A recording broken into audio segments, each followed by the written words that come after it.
Hello? Hello? Hello? Is this sound? Hello? Is this sound? Hello? Is this sound? Hello? Is this sound? Hello? Is this sound? Hello? Is this sound? Hello? Is this sound? Hello? Is this sound? Hello? Is this sound? Hello? Is this sound? Hello? Is this sound? Hello? Is this sound? Hello? Is this sound? Hello? Is this sound? Hello? Is this sound? Hello? Is this sound? All right, welcome everyone. Welcome everyone. Welcome everyone. Welcome everybody. So also thank all our sponsors that we have here today. As well for hosting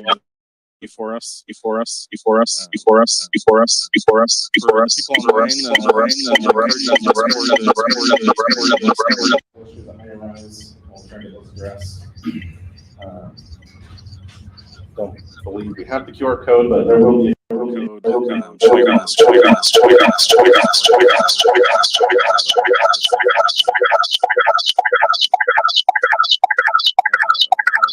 Our first talk is Sebastian Spite. His talk is Shipping Go Code Without Syncing. Sebastian is a software engineer who loves billing and starting. He doesn't have time for.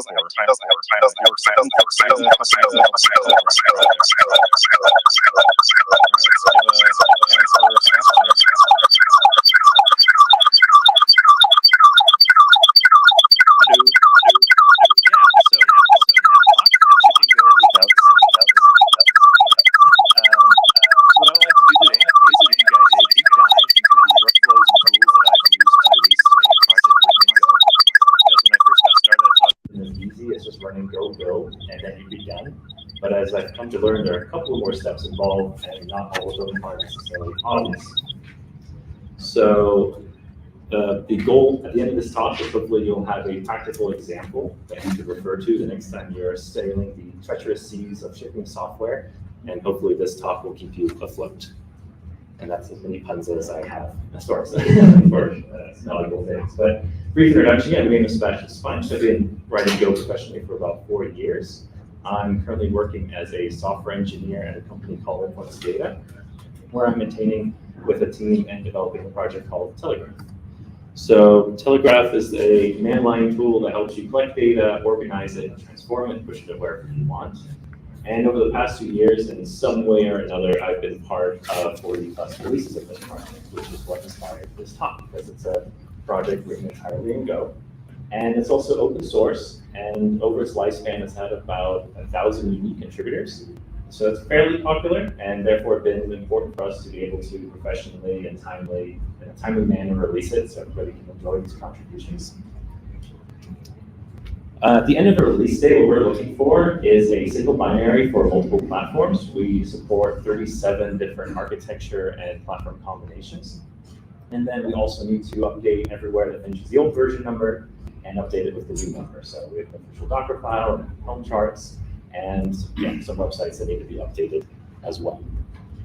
But before the release date, we do a couple of things that I think helps us prepare for the release date that I wanted to cover. For example, we know when we're going to release, quite important. We have a release cycle where we have feature releases at the end of every quarter. So March, June, September, December, and then in between those months, about every 3 weeks, we try doing a maintenance release as well. Ideally, if there's no regressions, which of course never happen, or security issues. And we're actually looking into changing this release cycle to be monthly, so we have less releases, but we get feature releases out more often. But that's for next year. This is what we're using right now. And part of knowing what kind of release is going to come up is also going to determine what the next version number is. We use the popular semantic versioning, which you're most likely aware of. It's, in case you're familiar with the terminology, we have the maintenance releases associated with the patch. So the third number goes up, but the feature release, the second number goes up. And if a mythical major release happens, then it's a feature release with breaking changes. And being able to use semantic versioning makes automation quite easy because it's a standardized versioning convention. We use this open source package in order to parse the version in our automation tools and work with the number. In a similar vein, we've also adopted conventional commit messages in order to help with automating and making the review processes easier in the project. So if you haven't seen it before, an example on the slide where you have a required type that can be feat, fix, doc, or chore to help describe in a quick glance what the commit is what change is happening to the code base, and then a terse but brief description or a sentence describing what the commit is as well. The Telegraph project is broken down in a lot of subdirectories where the features are known as plugins in the project, where there are a bunch of isolated bits of code. So we use this optional scope in the parentheses to describe that. And we also run a continuous integration pipeline for every single pull request, where we have all unit tests and integration tests running. And alongside that, we have all 37 different artifacts being built for every single pull request. So exactly what happens on release day is happening continuously for every single pull request. And then we've got this Telegraph Tiger bot that helps announce the fact that these artifacts are available, so they're not hidden deep into their CI infrastructure. And this is a bot for Go that helps point this out. And it's really helped get quick feedback because before we have a lot of community members who are interested in these features and fixes, but aren't able to or have the understanding to set up the environment to package and build Telegraph themselves. So this allows us to advertise potential new changes and get quick feedback so that we can fix it appropriately.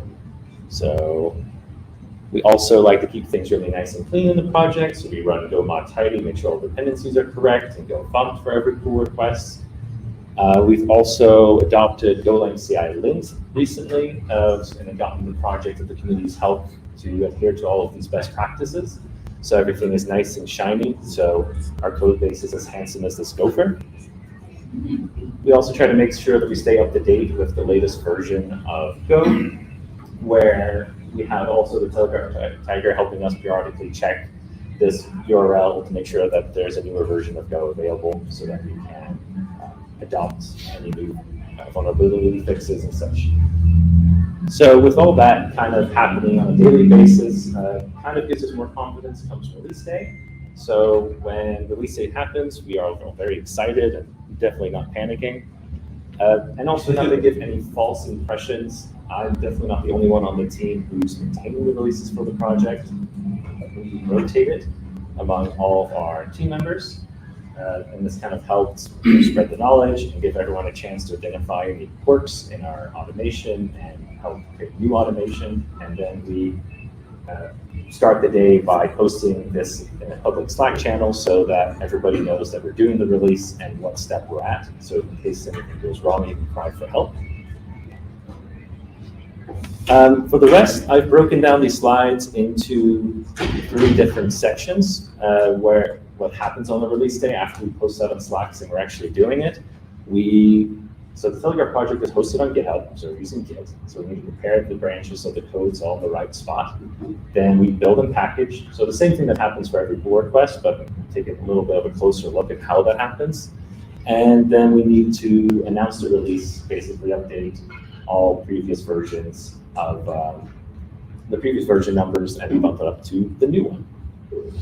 So for preparing the release branch, so we're on GitHub, so we're using pull requests. So every pull request is going to get squashed down and merged into a single commit that's described with a conventional commit message, and then merged into master. So the master branch is then defining the latest and greatest, which is going to represent the next on release.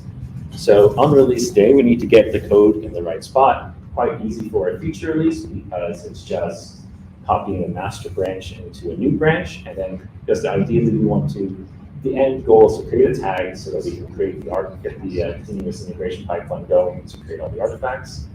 And the reason we copy the master branch into a separate branch is so that on maintenance releases we can maintain that branch, because the master branch will continue moving forward. As soon as the release is done, we're going to continue merging new features into the main branch. So basically we'll have 2 branches at the end of the day, or we'll be maintaining the previous release branch. So we've captured all of that logic as code. So we've got a Go local command line tool that we run on release day to make sure that all the code's in the right spot. I've kind of broken it down in this generic run command function where we make use of the exec package that Go offers, which you can use to run external commands, because a lot of it's going to just be running in commands and calling our main file in the main terminal. And we just kind of wrapped it around, I want to show you here, wrapping it around with a multi-writer, making use of the fact that you can output to standard out and as well as to a local buffer in case you're running a command that needs a hash to make decisions on later. And so essentially we got this script where the backbone is this run command function. And then we've improved it ever so slightly by making use of the IO writer to the interface so that we can add some color package to help highlight what's important.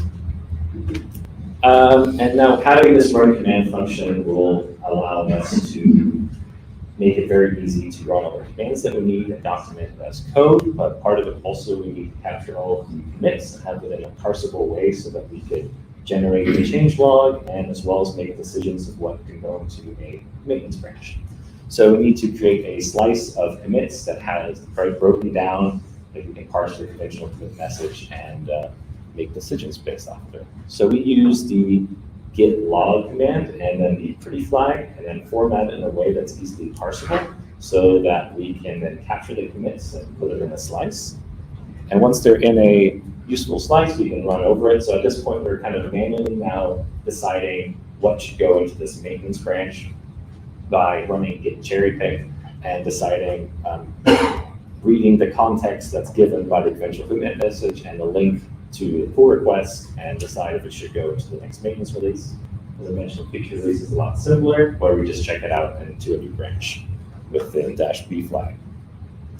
And once all the right code is in the right place, we have to create the change log as well.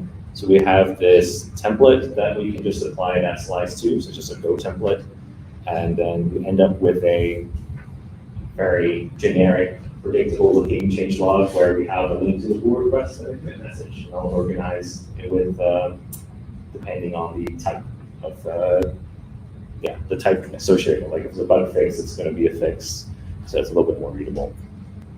So lessons learned here, I think adopting conventional commit messages has been very useful. So highly recommend that. Same thing as semantic versioning, using things that are machine readable as well as human readable allows for a lot of automation.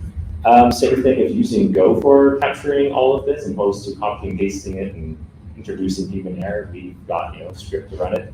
And using Go, which might come to not a surprise to the people in this room, was quite nice because before the scripts were written in a different language that nobody knew, and the person who did know left. So and then now it's all being written in Go, so it's a lot better. But for future improvements, so doing this manually on release day isn't the best. I would definitely recommend maybe looking into doing it continuously. I do think having some process around being able to cherry pick things on the release day and getting that process going probably an improvement, but we've got some challenges where we can't just automatically say, oh, you put the type for the conventional commit message is fixed. We go ahead and merge it. You still need to know the context of what that fix is fixing. So in case it's a feature that hasn't been released yet. So we get to the point now where we can create a tag and build and package and create our artifacts. So we use Circle CI as a platform, and it allows us to give us an overview of our workflow.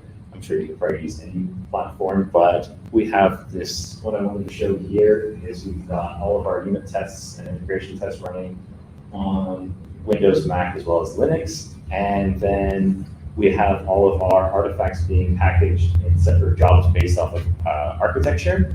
So doing this has saved us like 20 minutes of build time by splitting up the jobs this way. And yeah, also the fact that we're running on Windows, Mac, and Linux, one of the highlight fact the project uses a whole lot of build tags to separate a lot of functionality, where we have a lot of code specific to Windows and Linux. So it's important that you actually run your tests, and these tests have been also requiring these build tags. So it's important that you have these environments and testing on all of them so you can capture, intentionally mistakes. And the same goes for the linting as well. That's also blocked by build tags. And the entire Circle CI pipeline is basically defined in our make file, and then those jobs are calling the make file targets. We have all of our architectures defined just hard-coded inside of this make file that are then split up by architecture, so that when we can run make builds, we can tell the Go tooling. So the make file really is just making use of all the Go tooling, and then just some syntax wrapped around it. For example, we need to dynamically set the version by using the linker flags, and we also embed the commit SHA as well, which I thought was interesting, the fact that you can adjust these variables run during build time. And then make package after running the Go build will then, depending on the platform, will use the extension that's hard-coded in the make file to package it appropriately. So you're running FBM and tar. So if you run make package locally, you'll get all 37 different artifacts, but you most likely get a bunch of errors saying you don't have FBM installed in Ruby. But yeah, so then in the Circle CI pipelines, we have a split up in parallel. We have these packages, this include underscore packages variable adjusted to only run the architectures that we want.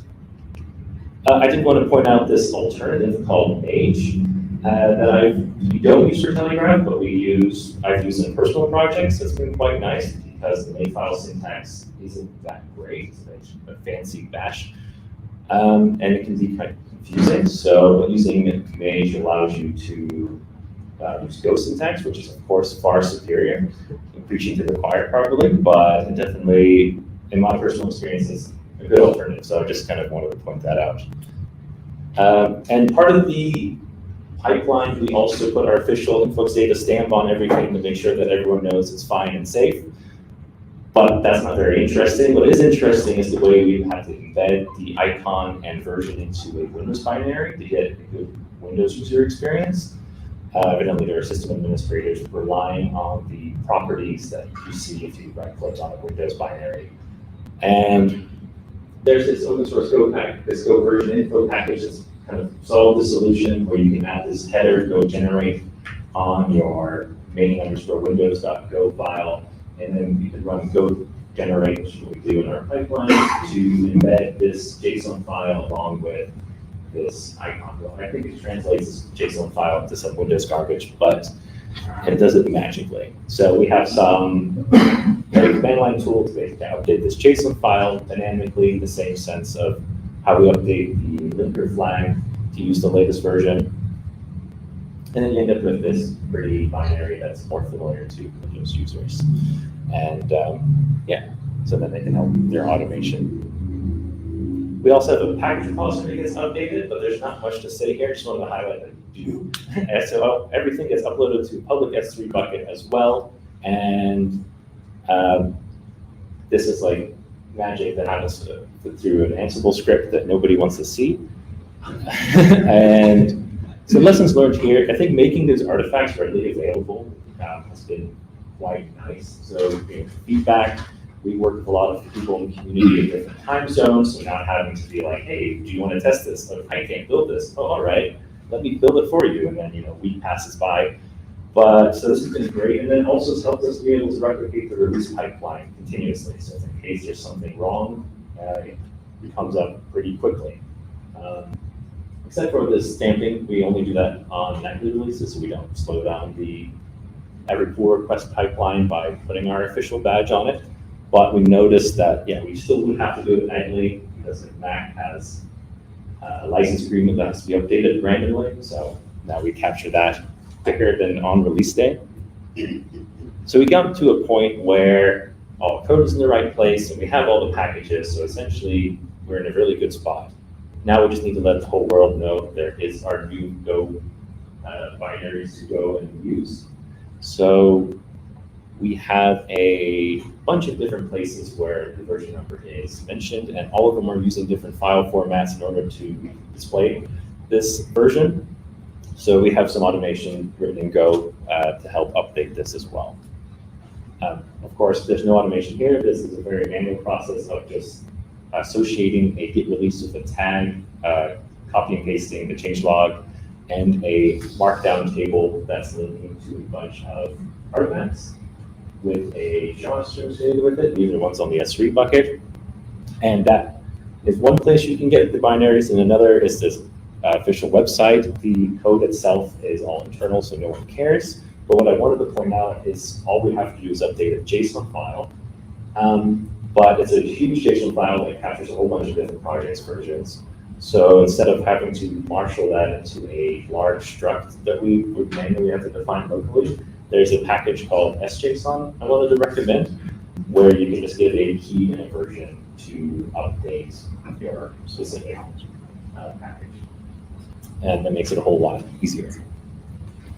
We also then support an official Docker file. So if you haven't had to do that before, we have 2 repositories. One repository that contains our Docker files with 3 supported versions and a manifest.json file.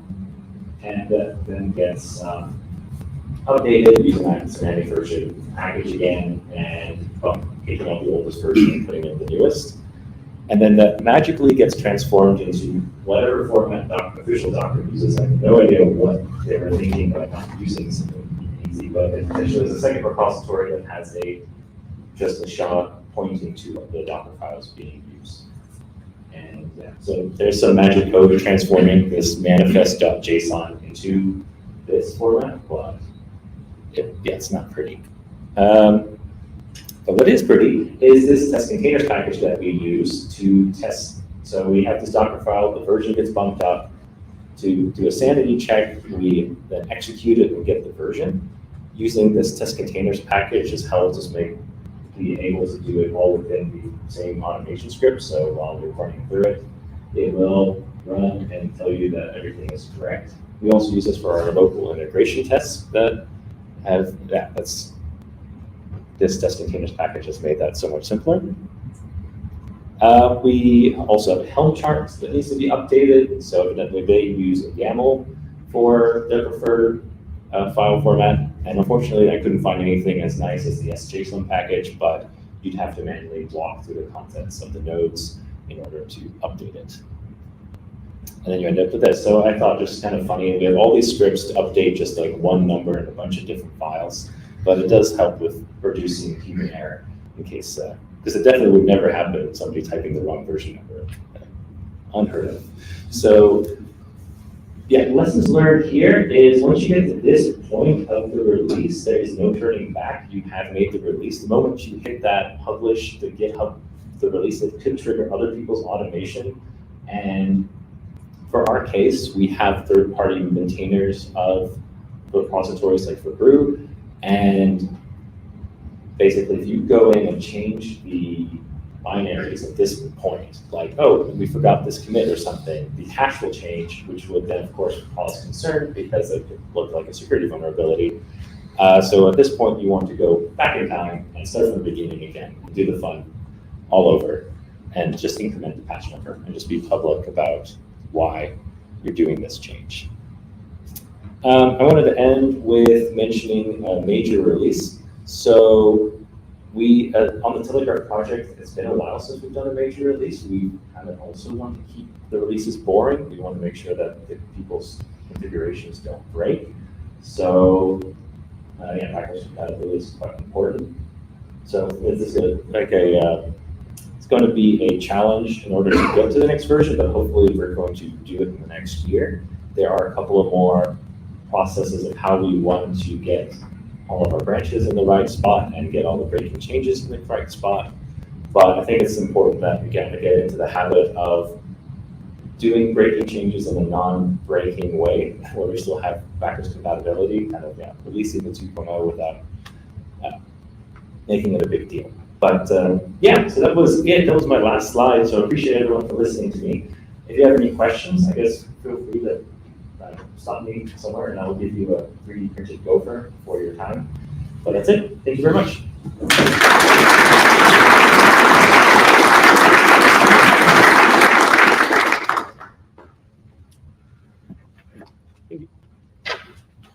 Thank you, Sebastian.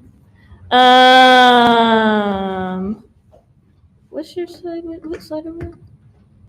This slide now? That's your next slide. Yeah, Nick. So our next talk doesn't actually start until 11. Till 11. Yeah, so we have a little bit of a break. We did lay out some snacks. So go ahead, grab some snacks, talk to people. We're going to start track B So this is the part of the conference that splits into two tracks. Oh, if I didn't introduce myself, I'm Mariah. I pretend to be in charge.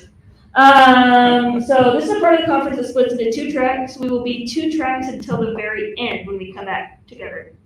We're going to start track B about 15 minutes early, so in about 15 minutes, because Ronnie, our speaker, needs to catch a flight to Denver so he can give another talk at 4 o'clock. And we like to accommodate our speakers. So we will get started on track B, where we'll be talking about open telemetry at 10:45. And then we will do a case of over optimization in here at 11. So enjoy your 15 minutes, get a snack, and we'll see you either in track A or track B. Sorry. Yeah, it's funny because I bought a Mac Studio. So how do I make this show up there? Sorry, I just haven't gotten there yet. Oh no, you're supposed to. We have to switch back and forth now, Okay, so I need to plug in. gotcha.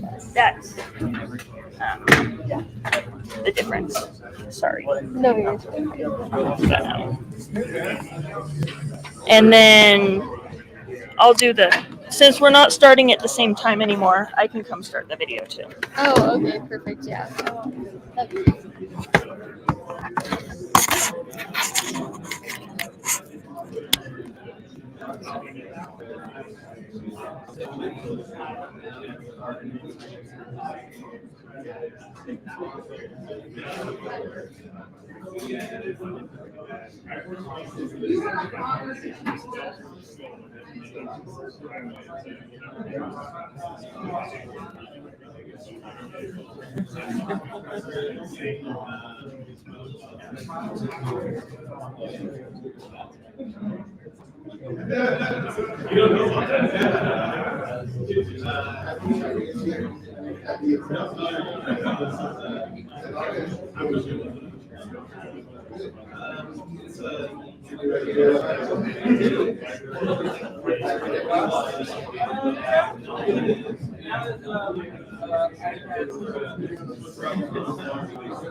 Slides. Yeah, that's not gonna do nothing. Slides.google.com, right? Yeah. Is that? Oh, I you. was going to go docs.google.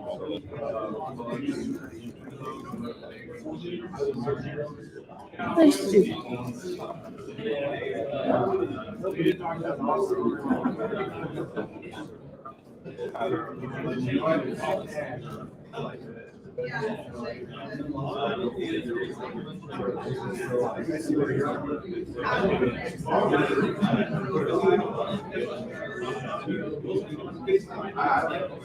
Thank you.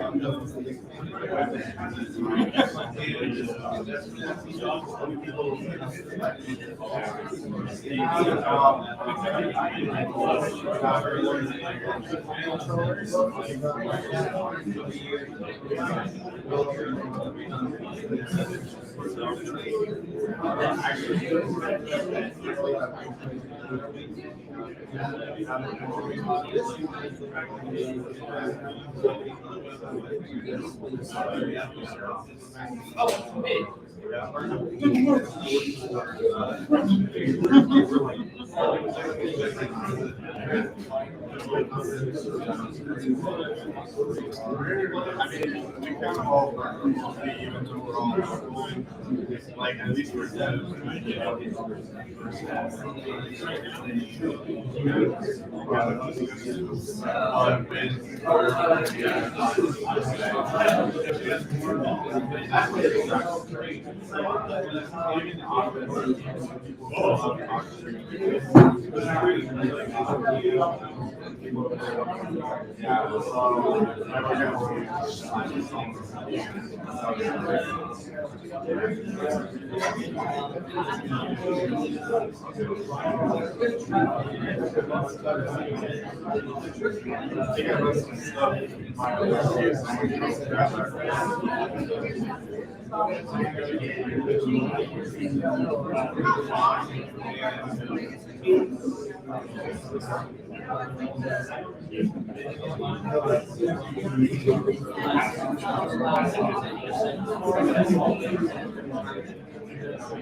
Just sit there like,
Hey everyone, just a quick reminder that we're starting track B in the next room if you wanted to check that out.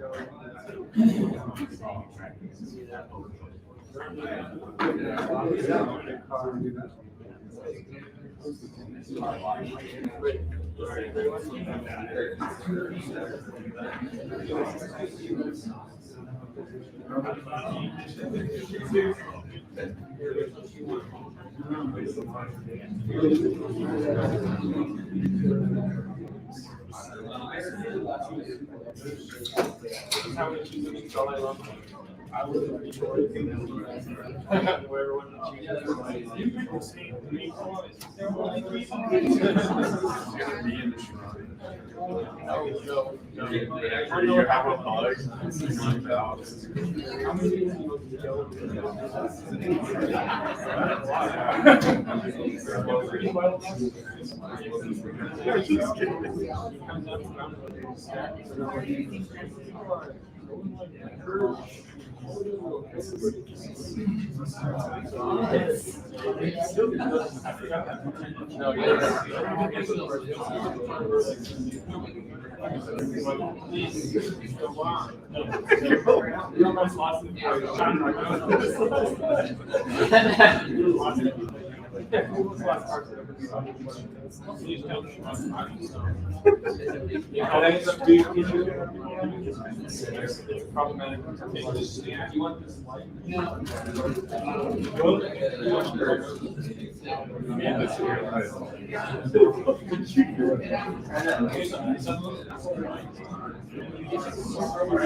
Well, telescopes already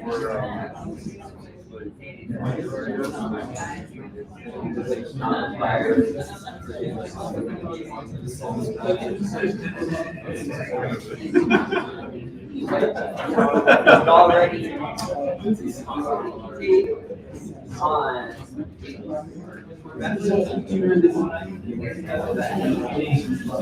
yeah. Doesn't it? Doesn't it? Well, doesn't it? Like guys, 4 more years back, authenticate when I walk in, authenticate when I walk out. Okay,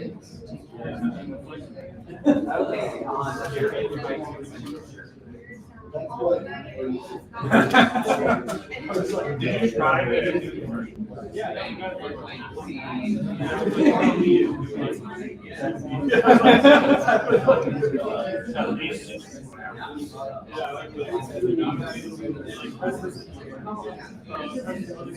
Oh yeah, yeah.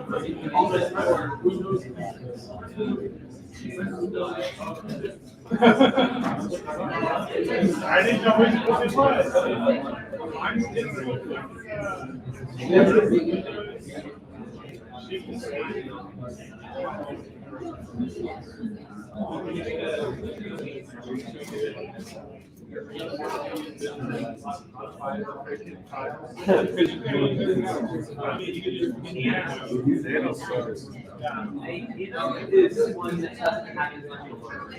That's true. But like yesterday, I was editing a file and like I didn't realize it pulled it up in Noodles. The freak, my computer's broken. What happened to this? And then I looked down, I was like, no, it's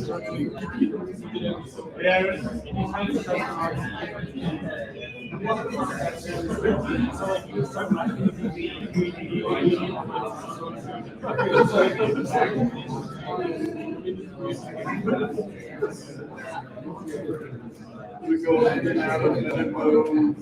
Mr. Mode.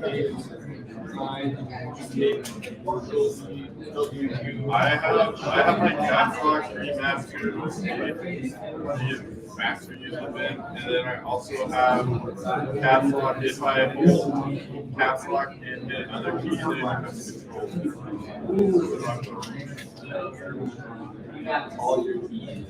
I have T remapped to C, I have C remapped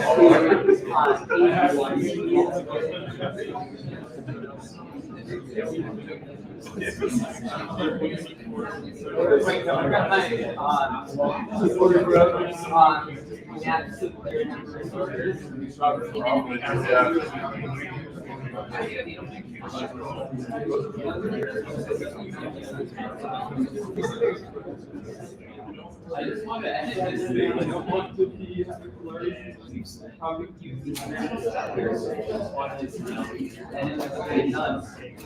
I don't know. I've been using it for a while just because second nature. Although I'm still pretty rusty. There's not too long. Some too freaking serious down. Just moving. Oh. I never remember.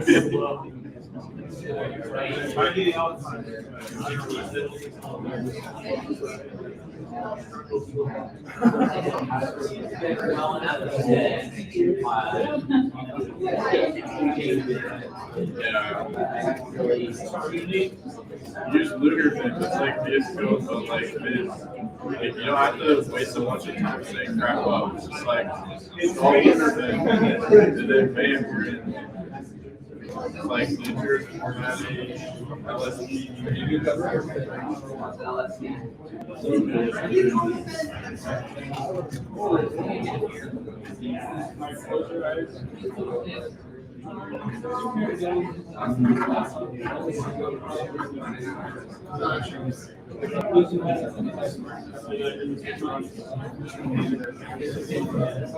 Yeah, we should probably start talking about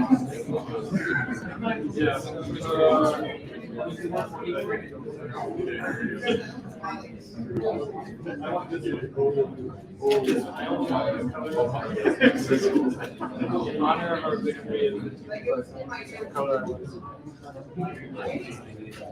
You guys made the same. But I was like the main guy.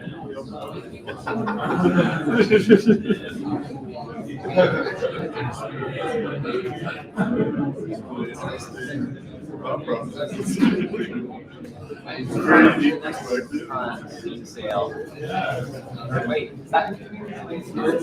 You gotta get it. If you want to be a witness to the marches of elders, choose people.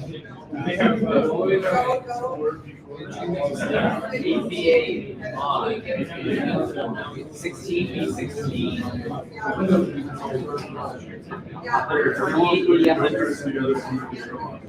So you can see we're getting our money.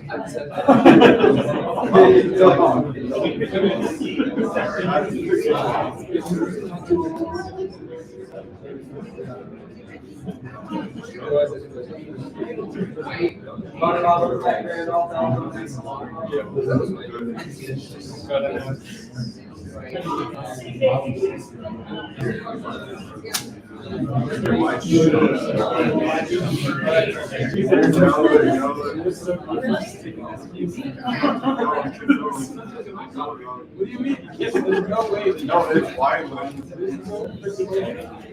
You was freaking blind.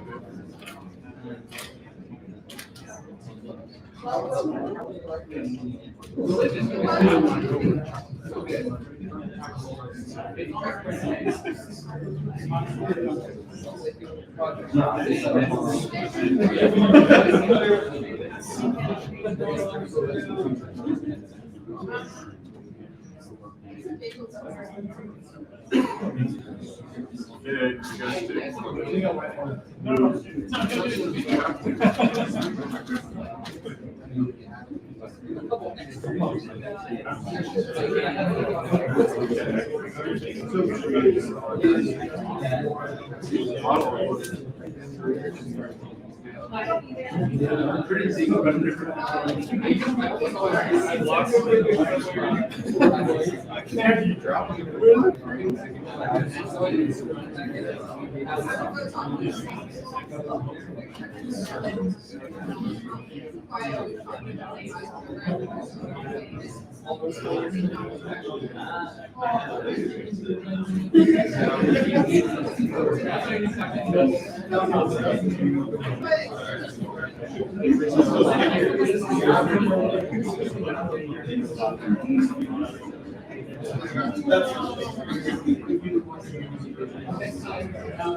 Can online see us? Online's gonna put it in the quiz show channel, so you Oh, okay. just go ahead and ask some questions, and I'll get this ready to go. Okay, everyone. We at this conference are going to do something with quiz questions. You get a prize if you answer a quiz question right about Go. So if you think you know the answer to this, raise your hand and I'll call on you. So the first question, who are the original 3 creators of Go? No Google allowed. Go Paul! Yes. He's You right. got it. Paul got it. Nice. Good job. Paul, your prize is a Gopher t-shirt, and Derek is getting you the code, and you can pick it off of the website. I added a whole bunch yesterday. Where's that? Yeah, I added 3 more t-shirts to the website yesterday. Go ahead, ask another one. First, oh, you want me to ask them? Yeah, ask another one. And then I'll get your slide up. Okay. All right, next question. What is the name of the Golang gopher?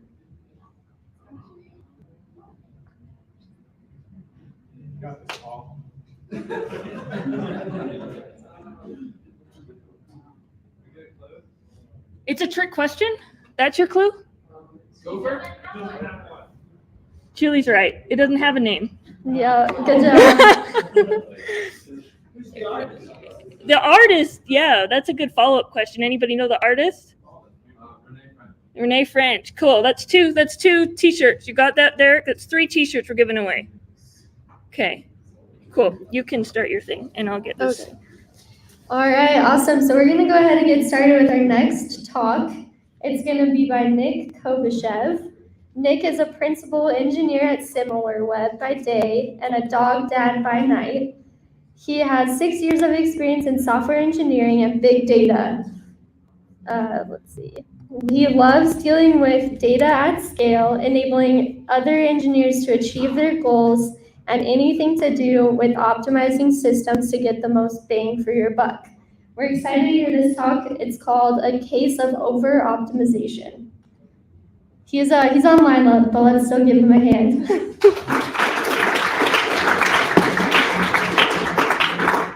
That should be good there. Sorry, I just got to make sure that I'm no longer muted so you can hear it. And then we got to make it full screen. Okay. Way better, so much faster, and way cheaper. Is the video itself muted? Maybe? No, it's the output. Oh, gotcha. And I'm a principal engineer at SimilarWeb. Oh, that's right. Okay. Problem solving, especially when it comes to architectural problems, scaling services. You should just. Oh, actually. And I have 2 adorable dogs, as you can see. And I love learning new things, and occasionally I write blog posts about it. I've also been lying to you. I'm no longer a principal engineer at SimilarWeb, even though while the summer is happening, I was in that role. Yeah.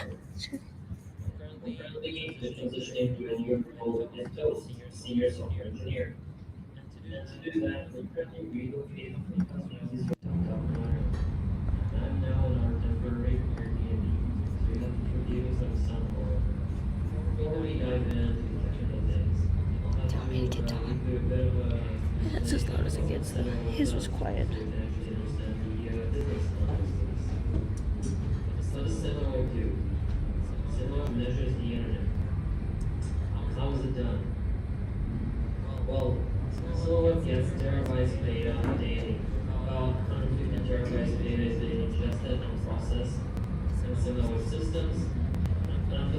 processing was done, we were able to present our clients with multiple solutions to their problems. Clients could look up their competition, see how they advertise, how many users use their apps, and go on their websites. Companies could monitor their brand's performance on e-commerce websites better than they could on their own, and many other things that you can see. And all of that would happen on one platform. So now we can back then, understanding what similar does. You can imagine what beginning of a sprint looks for me. We're part of the data collection team. I usually get a message from my team manager saying, we want to improve our offering by introducing a new monthly data source from some data vendor. Let's call this data vendor X. What's this time any different from any other sprint? In this case, we have 150 million URLs we need to call to retrieve the actual data. So what we're getting initially is just a list of URLs. We have up to 2 days to complete the data retrieval process, and then passing the data into our data processing pipelines. Otherwise, we're going to get an SLA breach. And the worst part is, we're limited to up to 1,000 API requests per second by data vendor X. So let's recap. We have 150 million URLs.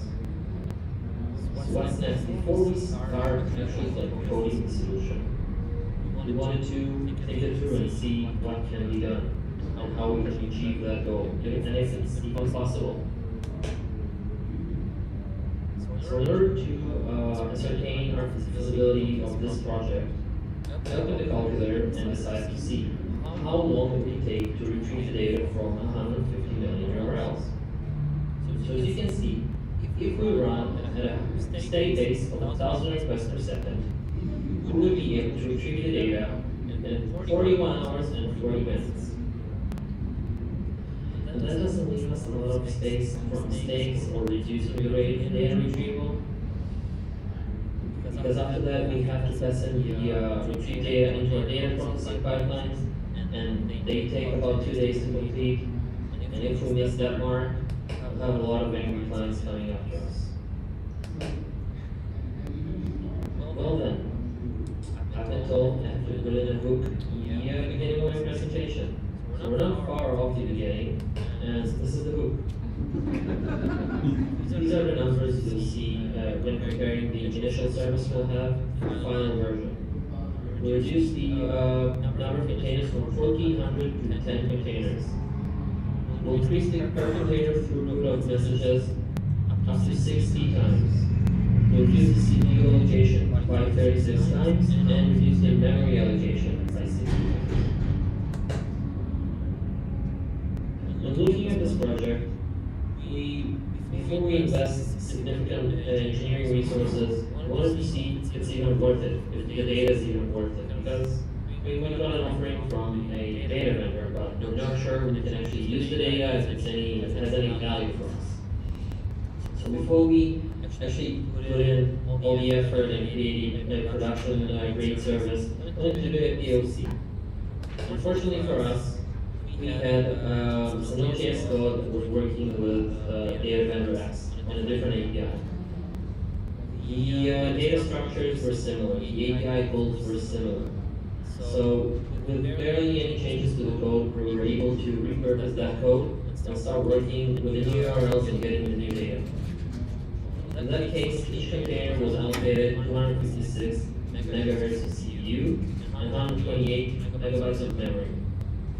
And using that code and that repurposed code, basically we had to deploy 1,400 containers to get to the, we had to get to finish the data retrieval on time. And well, that's far from being ideal. We had to allocate 358 gigahertz of CPU and nearly 180 gigabytes of memory of that service alone on our cluster. You know what else not cool? When you get a new task at the beginning of the sprint, you're told you have to refactor, improve, or fix a legacy service you've never seen. You open the service in your favorite IDE, and then I'm sitting with that look on your face for 5 or 10 minutes. Just basically what happened. I'm no Node.js expert, but after looking at that code, I saw many things were unoptimized, many things could be improved. The service was just receiving input from Amazon's simple queuing service, Amazon SQS, but it was doing it one message at a time. After retrieving the data, output records were written into tiny subscriber rows, one at a time. And as I said, this was a Node.js service, and it had barely any asynchronous code. Why was it even written in Node.js then? When optimizing a service, I tend to go for the quick wins first. That way I can get results without spending too much time working on it. So for the optimized version of the Node.js service, I decided to receive messages from SQS, 10 messages at a time, which is the maximum amount of messages you can receive for each request. Instead of sending a single record each time to page subscriber rows, I started sending record batches of up to 50 messages. That's also a limitation due to the batch size. Doing all that, I managed to get to up to 1.6 requests per second per container, and that's up from 0.7. That means I was able to reduce the number of containers we had to deploy for the service alone from 1,400 to 600. No matter how much I tried to play around with the synchronous code, try to optimize the service even more than the simple quick wins we just saw, I wasn't able to get it down from 600 containers for 1,000 messages per second. Far from ideal, obviously. Let's compare this optimized version to the original one. So to measure the performance of each service, fortunately for me, I had a sample of inputs provided from vendor X. So I could actually deploy the services into a dev environment and run real URLs through the service. That way I could extrapolate to up to 1,000 requests. For example, if I needed 20 containers to get to 100 requests per second, I knew I could use 200 containers to get to 1,000 requests per second. So let's see. The original service needed 1,400 containers to get to the required throughput of 1,000 requests per second. And the improved version needed only 600. As you can see, this also reduced our CPU allocation from nearly 360 gigahertz to 155 gigahertz. And reduced our memory allocation by 100 gigabytes on our cluster, which already means huge savings. But as I said, far from ideal. And to see how I can further improve the service, I decided to break it down into the stages of what the service does. Looking at the following breakdown, you can see that the first step in our data retrieval is getting a message from SQS. The second part is making the external API call to that URL provided in that message. After we get the data, we choose it from personal results, and then we have to base64 encode the results to be able to send them into famous files. After that, we batch the results and send them into famous files. As you can see, some of the steps are IO intensive, like getting a message from SQS or making the call to the external API. Some parts are CPU intensive when we have to compress the results and when we have to encode the results. Which meant that no matter how much I tried to optimize one part of it, I ended up either hurting performance or not affecting the performance of the other half of the steps. So when I was optimizing for CPU performance, I wasn't able to improve anything that had to do with IO, and vice versa. I know I already mentioned it multiple times, I'm no Node.js expert, but I understood that to further optimize the service, I had to break it down into parts, optimize them separately, some of the IO parts, some of the CPU parts separately, and Well, to do that, I would probably need to learn a bit more about Node.js, how things work there, and well, that was too much of an ask for me for this task. I decided to rewrite this project in Go, because I know the language, and I had no doubt it would fit my needs for this project.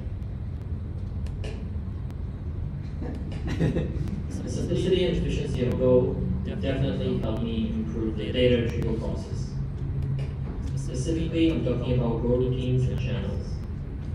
Before we get to the next slide where I'll show you the initial diagram of the first version of the Go service, this is how we'll mark Go routines and buffer channels in the next diagram. As you can see, the service is composed of Go routines and groups of Go routines that communicate using channels.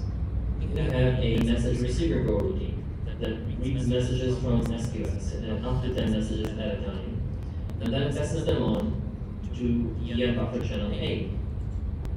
After that, we have a message parser Go routine that waits for data to come through channel A, parses the results, and passes the parse data structure into channel and buffer channel B. And after buffer channel B, we have a group of Go routines that are the message processors. These Go routines receive the data structure of the request. They make the API call. They receive the response. They compress the response, and they basically store it. And after doing all that, they pass it on to buffer channel C. And after that, we have a result dispatcher. This Go routine waits for results to come through channel C, fetches them up in up to 50 records in each batch, and sends them into Kinesis firehose. Now let's compare this initial version of the Go service to the previous Node.js ones. As you can see, in order to get to the required throughput of 1,000 requests per second, we were able to deploy only 35 containers of the Go service instead of the initial 1,400. And we also reduced the CPU and memory allocation compared to the initial Node.js service. We got the CPU allocation from 360 gigahertz to 35 gigahertz, and the memory allocation from 180 gigabytes of memory to 17.5 gigabytes of memory. So it's pretty clear the savings are enormous. And to make it even clearer, initially to deploy the previous service and get our required throughput, we had to use 6 instances of 4x large size of the C5 or M5 class.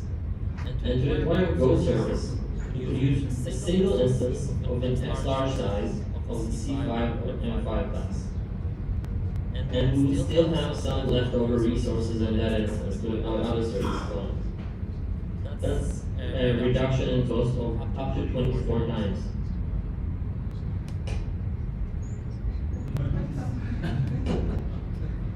We did it. I'm finally done with this task, and can continue and get to the other things I have planned for the sprint. Unless we didn't. For reviewing the schematics for this project, you can see Go routines, single Go routines, and groups of Go routines communicating to channels. Which reminds me of something I read about. The pipeline pattern. The pipeline pattern, as you can see, the highlighted bar, is a series of stages connected by channels, where each stage is a group of Go routines running the same function. Which is basically what we have now. Except there's one difference. Our service has single Go routines in many places, whereas the definition is a group of Go routines. So let's try and improve upon that. Here's how the service looks like if we change all the single Go routines into groups of Go routines. This way, we could decide we have 7 message receivers, and then we can receive more messages faster. And we could say we have 40 message parsers, because each message receiver receives up to 10 messages from SQS. We should have more parsers to avoid bottleneck there.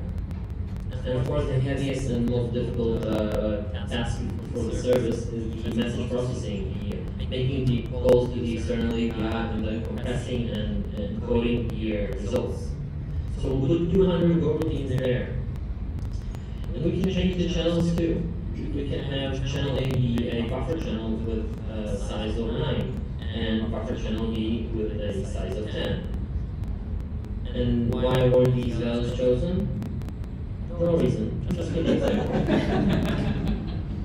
These are the values I ended up with after playing around with the service and optimizing it. I have 3 message receivers reading 10 messages at a time from SQS. Because of that, I have 30 message parsers, 10 for each receiver. And as I previously mentioned, the message processing is the heaviest part, so we'll put 75 Go routines there. And for the result, these specials, we only had 2 because the only thing they do is fetch out the results and send them into famous firewalls. As you can see, I also started using buffer channels with size 100, and that was done to avoid bottlenecks. Because if the message parsers are busy, and message receivers have already received a few messages from SQS, when using an unbuffered channel, the message receivers would just block all the messages till the message parser becomes available. But if we use a buffered channel, we would put in the messages we already received from SQS into that channel. And whenever any message parser becomes available, they could pull the messages from the channel and start processing them. And that would help us avoid a bottleneck, where message receivers just don't make the calls to SQS to receive further messages, and only do that when message parsers are available. Same for the other parts, obviously. We just don't want to have that bottleneck where some Go routines are blocked because the next step is still busy. Let's review this service. After making this simple optimization, just creating more Go routines for each stage and starting to use buffer channels, we go down from 35 containers to 20 containers per deployment and reduce the CPU and memory allocations accordingly. And I could stop optimizing here and just go on with my life, but I'm not stopping. What else can I do to keep optimizing the service? Let's start using resource pooling. What is resource pooling? Resource pooling helps us reuse frequently used objects. Creating a pool of old resources so they're ready to use whenever we need them. We will only allocate new resources where there are none left in the pool. And when we're done using an object, we can just clear it and return to the pool. Another thing resource pooling helps us know is our application peak memory footprint. Because we have a preset number of Go routines. For example, our message processor Go routines. Each one of those uses a single request object and a single response object. And whenever it's done with them, it clears them and returns them to the pool for the next message it receives, and then it just retrieves them from the pool. So we don't have to allocate and release those resources. Which means that after a short warm-up period, we'll stop allocating resources whatsoever, and that will save us time. One way to implement resource pooling is using sync pool. This is an example I found in the fast HTTP package I decided to use for my service to optimize it. This code snippet, you can see how a resource pool is created at the top of the code block. And then we have an acquire request and release request functions. In the acquire request function, you can see we're first trying to get an existing request object from the pool. And if we get a nil, we create a new one. But if we actually get a request object, we'll just use that one. And whenever we want to release a request object, we'll just reset it. And then put it back into the pool.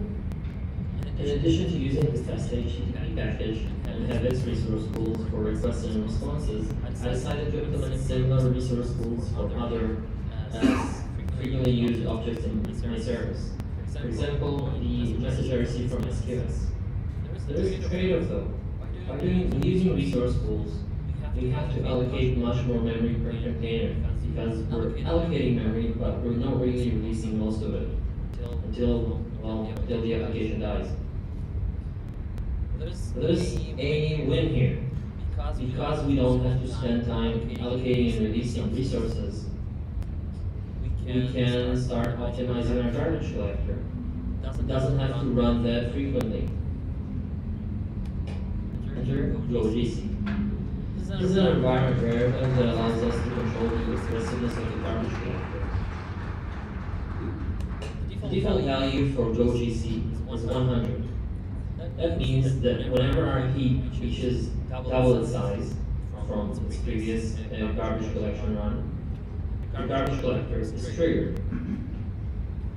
To make it clear, if we use GoGC 200, that means whenever our heap increases by 200% from its previous run, that is, 3 times its original size, then the garbage collector will be triggered. I decided to go with 500. That means whenever our heap reaches 6 times its previous size, then our garbage collector will be triggered. You could actually turn the garbage collector off if you use GoGC off, but I'm not that brave. And that's the memory price I was willing to pay. One thing that is important to know about the GoGC variable is that the higher the value, the more memory we have to allocate per container. Because that means the garbage collector is ran less frequently, that means the heap grows to a larger size. And the lower the value of the GoGC variable, the more CPU utilization there is for the service, but the less memory we have to allocate for it, because the garbage collector will clear most of it as soon as it's able to. Because we're using a high GoGC value, we reduce the pressure on the CPU. That means we can try and optimize that part too. Enter GoWestConf. This environment variable allows us to control the number of operating system threads our service gets. The default value is set for GoWestConf, starting from Go version 1.5, is the number of available cores, but we can increase that value. And by increasing that value, we can improve our concurrency and parallelism. This is especially important if we're using mostly I/O. And I don't want to go back to this slide, but most of our steps, 3 out of 5, were I/O intensive parts. Getting messages from SQS, making HTTP calls to the API, and writing to things as firehose. One thing that is important to remember is that you're running on a machine with other services. You have to keep them in mind. By increasing GoWestConf, you might be hogging CPU time. So don't overdo it. I think that is less optimal is increasing GoWestConf if you're mostly doing CPU work. If you're doing mostly CPU work, increasing GoWestConf means a lot of context switches for the CPU. And lots of context switches means reduced performance for the CPU. And if you overdo it, you might actually exceed the container called CPU allows. And that means your processes will be throttled. So after doing all these optimizations, let's look at the state of our service, compared to the original one and compared to the previous Go versions of the service. This is version number 3. We're able to get down to only 10 containers to actually reach the required throughput of 1,000 requests per second. And we were able to do it with only 10 gigahertz of CPU and 3 gigabytes of RAM. You can see the savings are enormous in this case. At this point, I thought of continuing trying to squeeze more out of the service. The potential savings seemed just not worth it, not worth my time investment. And I was done. Thank you for listening, and I'm available for questions if anyone has any.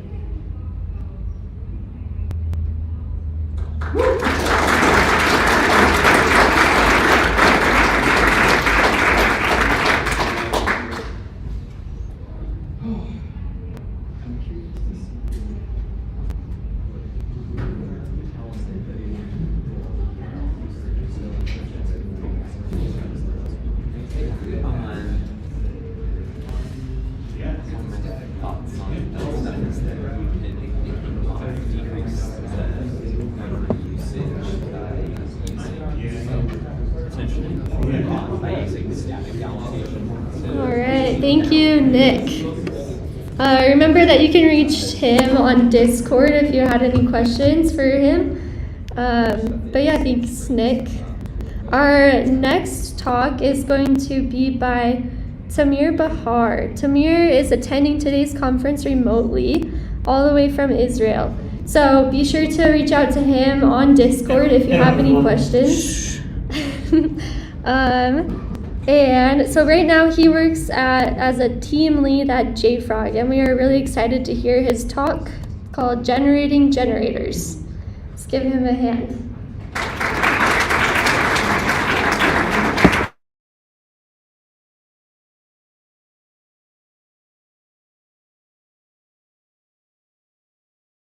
Generating generators. Now, some of you may be wondering, wait, generators? Aren't we talking about Go? Aren't generators a Python feature? Well, you're perfectly right, and we'll get to that in a moment. But first, I want to talk a bit about myself. See, I'm relatively new to Go. I've been coding in Go for about 1 year now, and mostly as a hobby. And before that, most of my career has been Python and C++. So coming to Go was both a challenge and a blessing. See, on the one hand, I had to let go of quite a lot of advanced features. I like the templates and metaprogramming in C++. I like the advanced dynamic things you can do in Python with meta classes and classes in general and exceptions and decorators. And I had to let go of all of those things to write Go. That was not easy, but after you start getting into Go and you learn the idioms and what the code looks like, there's a lot of good things that you get from that. Deployment is amazing. Just distribute one binary and that's it. Building your code takes seconds and you don't have to worry about build systems and packages and all of that. It just works. And one of the most amazing things coming from C++ to Go, I can go into the standard library, look at the code, and just understand what's going on. In C++, due to the way the language is constructed, due to the many things that need to be taken care of, the standard library is unreadable for the uninitiated.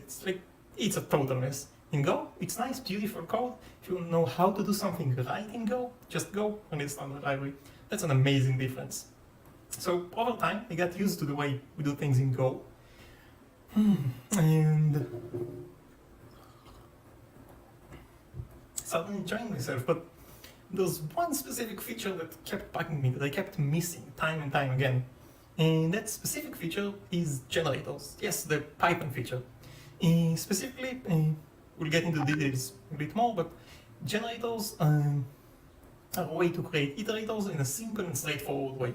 Now, before I show you that, I need to talk about my workflow and why do I actually want iterators. So, my workflow. See, as coders, programmers, software engineers, developers, however we want to call ourselves, the main thing we do is take data from one place, do something with that, and put it in another place.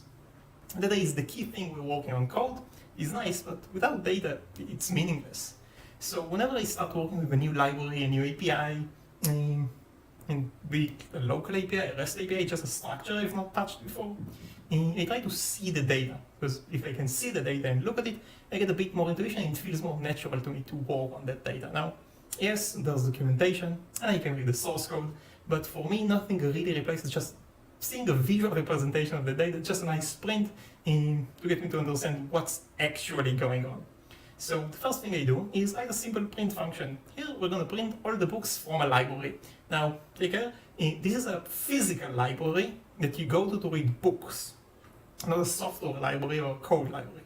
So a library is a building, it has rooms, every room has a few shelves, every shelf has books, and then you can take the books and print them. This is what I start with, to see the books, to know what is the data I'm working with. Now, here we don't have any place to create an error, but generally if I took an error during that stage, I make sure to panic. Now, it's not a good practice to have panics in production code, but when I'm developing it, it allows me to easily see where things go wrong, and later as I move forward, I can search those panics in the code, find every panic and properly handle the error. If I silence the errors using underscores, for example, it's a lot harder to find them later and to understand what's going on when something breaks in your example code. So once I have this, it's time to get going. We need to take that data and do something with it. After all, our final product, be it a backend application, an actual desktop application, or anything else, not just print data. We want to do something with it, add business logic. And there are multiple places we can put this business logic.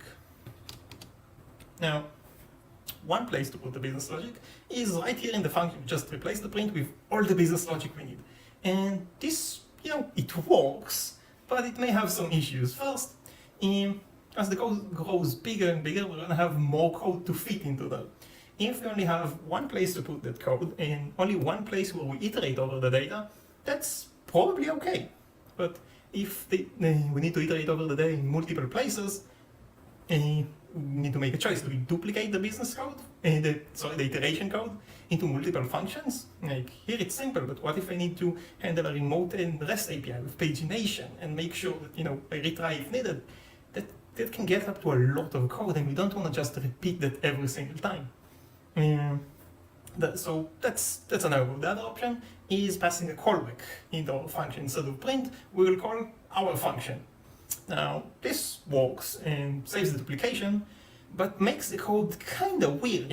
I take the function, I pass it a callback, then I call the callback to collect the data, which means the function I pass in would probably be a method or a closure. And then after the iteration is done, I go and review that data, and what if I need to stop in the middle? How do I report that? How do I report errors? It gets very tricky very fast. Another option, which sometimes is good, and if that works for your use case, it's probably the best option. You can just get all the books here, all the data, put it in a slice, and return that. Now, that might work in some cases, but sometimes you have too much data, or the data is expensive to fetch. Think about a rate-limited web API. We don't want to just get everything. We want to get what we need, operate on it, and then be done with it. So what are we going to do? Well, my go-to solution is iterators. Iterators basically give us data on demand. They work like having a slice. We can just have a thing, an iterator, we can iterate over for the values. The process is relatively simple, a bit more cumbersome than just using a for range on a slice, but still straightforward. First, we call a function to create our iterator. Then we call the next method. The next method advances to the next item in the iterator if one exists.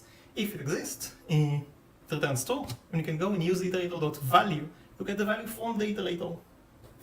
If it does not exist, either because we exhausted the iterator or because we had an error, next we return false, and we have to check for an error. If there was an error, we'll get it. If not, we just return nil. And with that, we're pretty much done. Now we can stuff all the iteration logic into the iterbooks function, into the iterator, and then we just need to iterate over it. It's fairly straightforward, and we don't need to worry about much. Now, that's great, but we have one issue. We need to implement iterbooks, and sometimes implementing iterator can get really cumbersome. Let's talk about what it includes. First, an iterator is generally comprised of 5 parts.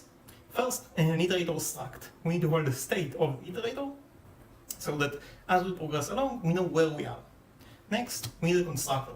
Sometimes the iteration is not entirely straightforward. Sometimes we need to initialize indices or other values, and we don't want to bother the user with that. So we create a constructor.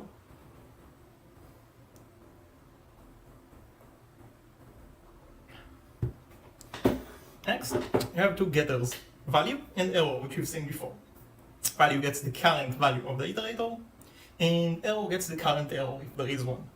And they're generally implemented as very simply as trivial getters, and not much to worry about, just write the code. And last, but very much not least, we have the next method. The next method is the core of an iterator. It advances the state from one state to the other, letting us know whether there actually is a next state or whether we exhausted the iterator. And this part takes the most effort to implement. Now, this was quite a lot, and we do want to fit everything in a slide, so we're going to use a little trick. It's something that I call a closure iterator. Closure iterator takes all the 5 pieces we've seen before and compresses them into one single function. This is how it works. First, inside the constructor, we have our iterator function. The function gets whatever values it needs and returns a closure iterator. Then, instead of the struct, we use what we call a state block. The state block holds all the variables to be used in the iteration. Then, instead of the next function, we're going to use an advanced function. It's very similar but has a few tricks to it, so it can handle both the error and the value. If we return, we want to report that the iteration is exhausted, we return exhausted. If we want to report that the iteration continues and has a value, we return with value.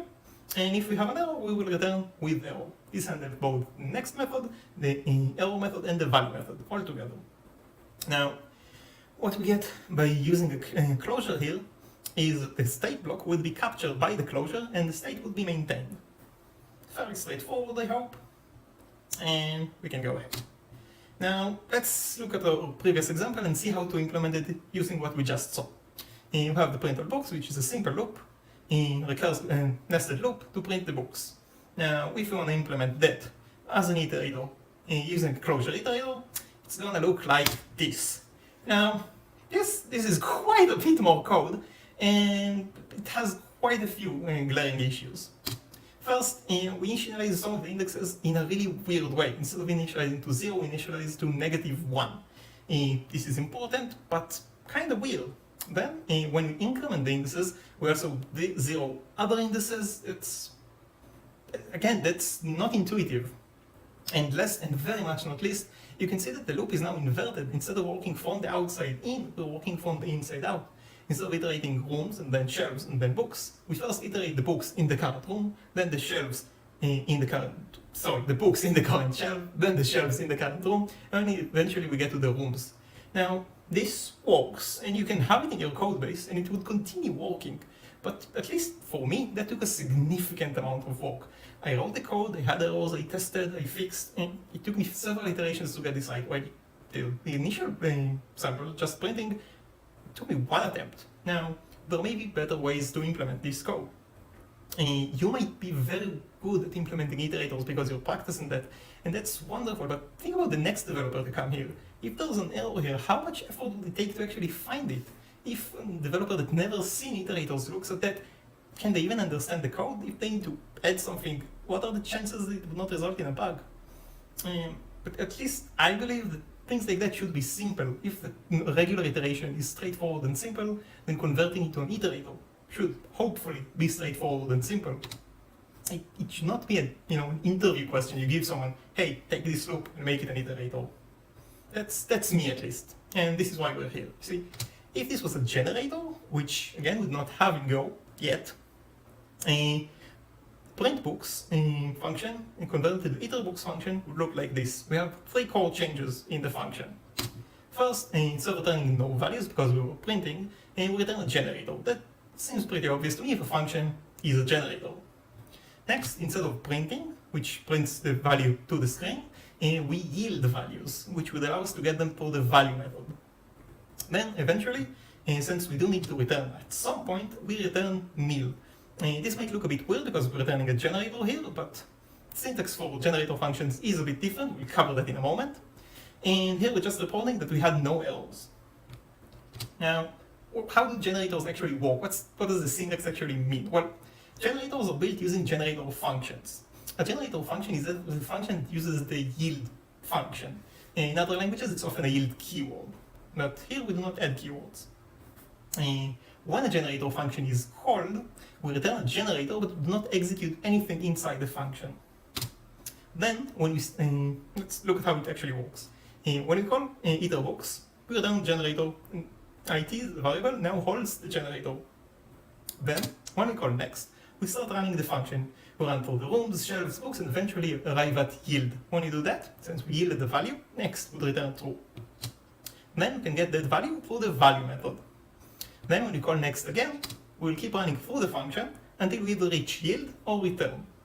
Since we returned here, next will return false, and error will get the value that we returned from our generator function. Here we return nil, so we have no errors. And that's basically it. Now, I don't know about you, but this generator function looks a lot simpler to me than the iterator we wrote a moment ago. It's simple, straightforward, looks almost identical to just printing. And I want to go with that. And I want all of you to be able to do that as well. So this is great, at least again in my opinion. But we have an issue. Generators do not exist in Go. But we can change it. We are programmers after all. Now, there are multiple ways to do that. One is submitting a proposal to Go, convincing everyone it's a good idea, and eventually getting it in. But that would take some time, and it's not what we're here for. Another option, we can do it at runtime. Now, it's probably doable, but I want it to be cross-platform, I want it to be easy to maintain, I want it to be something that everyone can understand when they look at the code. If I told you that, yeah, I'm playing around with the Go stack and doing some messy things, just trust me, it works, you probably wouldn't want to use that in your projects. Another option, well, I can change the compiler. Go is open source after all. But if I change the compiler, we run into the same issue. You probably wouldn't be able to use that in actual big projects. Even if you trust me completely, you need to trust my code entirely. And you need to either read the compiler implementation and understand all my changes, or test your project with a new compiler. That may work, but probably you'll run into some issues. So what I opted for is using code generation because, well, it's fun playing on my own. I want all of you to be able to play with my code as well.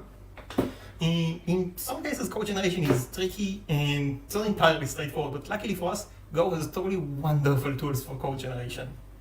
And we'll go over a few of them. First, we're going to use the Go generate tool, which is a wonderful way to tell Go what the command we need to use to generate the code is without involving any other build system, any external file. Just put one comment in our code and it knows what to do. I find it absolutely wonderful, having used make files in the past and CMake and all of that. They're wonderful tools, but I'd rather not use them if I can.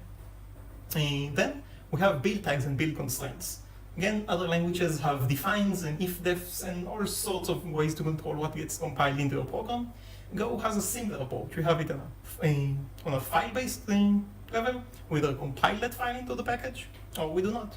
In our project, we're going to use the gen build tag as a constraint to indicate our pretend Go code with generator functions. And when we finally generate actual code for our pretend Go, we generate real Go, we'll use the not gen build constraint to make sure that those two files do not conflict. As we generate the code, we'll take all the generator functions and generate actual generator implementations from them. Yes, that's a lot of generating one sentence. And the rest of the code will be copied verbatim, so you don't need to think about it. Eventually, the only thing that gets compiled is actual real Go, not my pretend code. Now, another thing that really helped me with this is the fact that Go standard library has both an AST module, an abstract syntax tree package that allows us to parse Go code, and a type checker that allows us to ask, hey, for this variable, what's its type?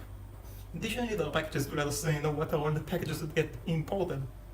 So generally, we know everything there is to know about the program very easily using standard packages, and that's totally a lifesaver. So how do we actually take something like this, a generator function, and convert it into a real Go generator? Well, here we're going to do it in a few steps. And here we'll start with the simplest generator possible, the empty generator. It yields no values and returns no errors. Basically, no operation. The first thing we're going to do is take the content of this function and copy it into a closure iterator, like we've seen before. We have the closure iterator, return closure iterator, we have the advanced function, and we return nil. Now, as you can see, we need to return bool here, so we're going to transform our code. It's a simple transformation. Instead of returning nil, we return exhausted, because we indicate that the iterator is exhausted. And that's it. Now we have the empty iterator, a proper real implementation of an empty iterator. And then the next step is to go, okay, the next simplest thing is a generator that just reports one error. Using the same method, we copy the code over and replace return my error with return with error my error.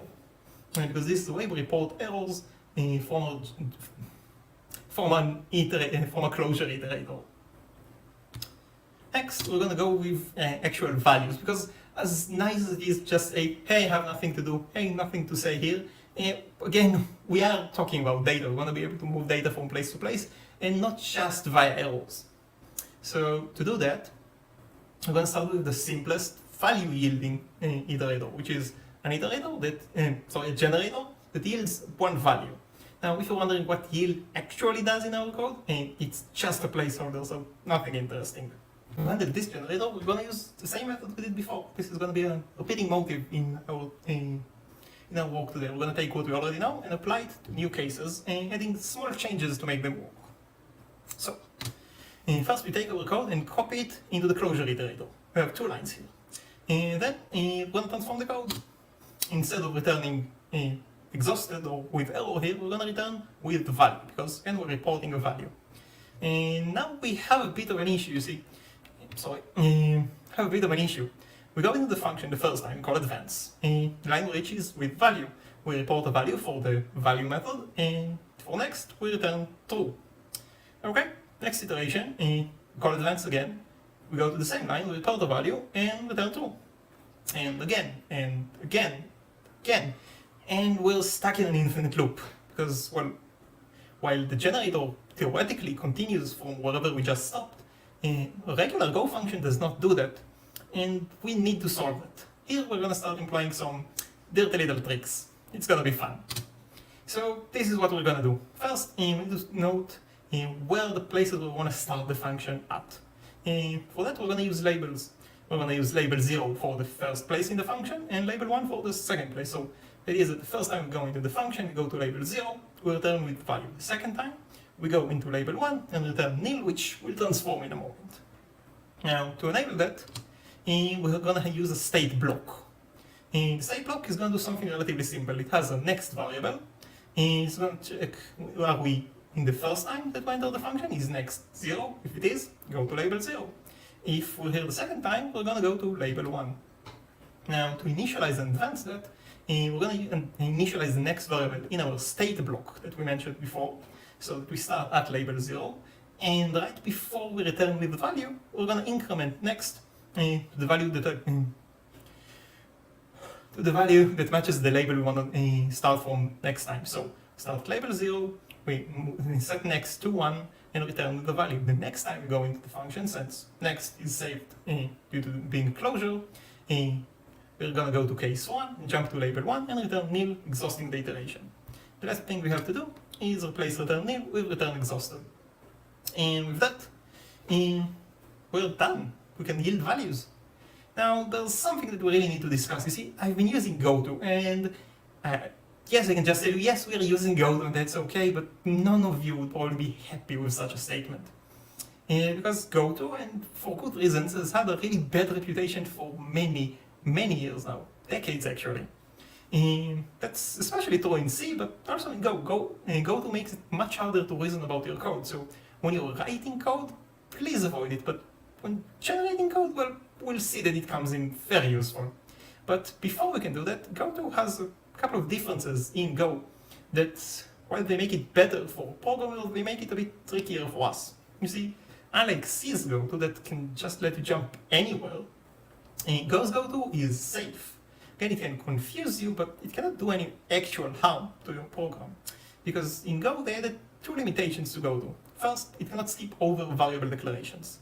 If it could, consider what would happen. You jump over the variable declaration, and then you try to access that variable.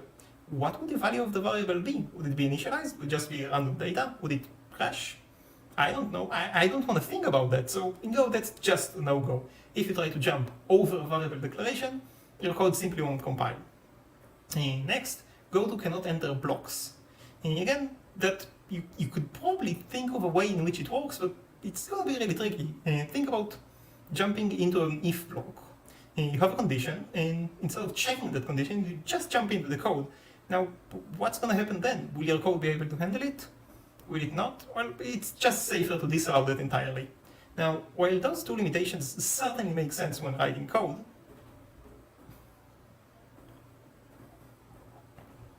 and they may go to a way better things to use in Go. Again, it's not a recommendation to use GoTos.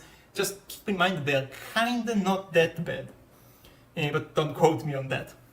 We're gonna have an issue because in our generator functions, we want to declare variables, to write code, and we want to use blocks because we do use control flow. And if we cannot do any of those, it's gonna be tricky. So what can we do? Well, we're gonna use more GoTos to make it work. But first, let's start with variable declarations. If you remember the state block from before, everything that's in the state block would be available to the advanced function and preserved between iterations. So what we're going to do is take all the variable declarations from the advanced function and move them up to the state block. And I mean every single variable declaration. And this gives us two things. One, since the variable declarations are going to be placed before all of the go-tos, all of the labels and the function itself, we cannot jump over them because they would be above us at all times, which means we can freely use goto in that regard. And the other thing is, since they're in the state block, they will be preserved between different iterations, just like the next variable that we define. So you do not need to do anything special to preserve the state of variables. And one edge case here, which is different scopes in your function may have variables of the same name that are different variables. So if that happens, we just rename one of the variables, which again, Go's code analysis tool allows to do very easily, which is truly wonderful. I cannot overstate how good the code analysis tools are.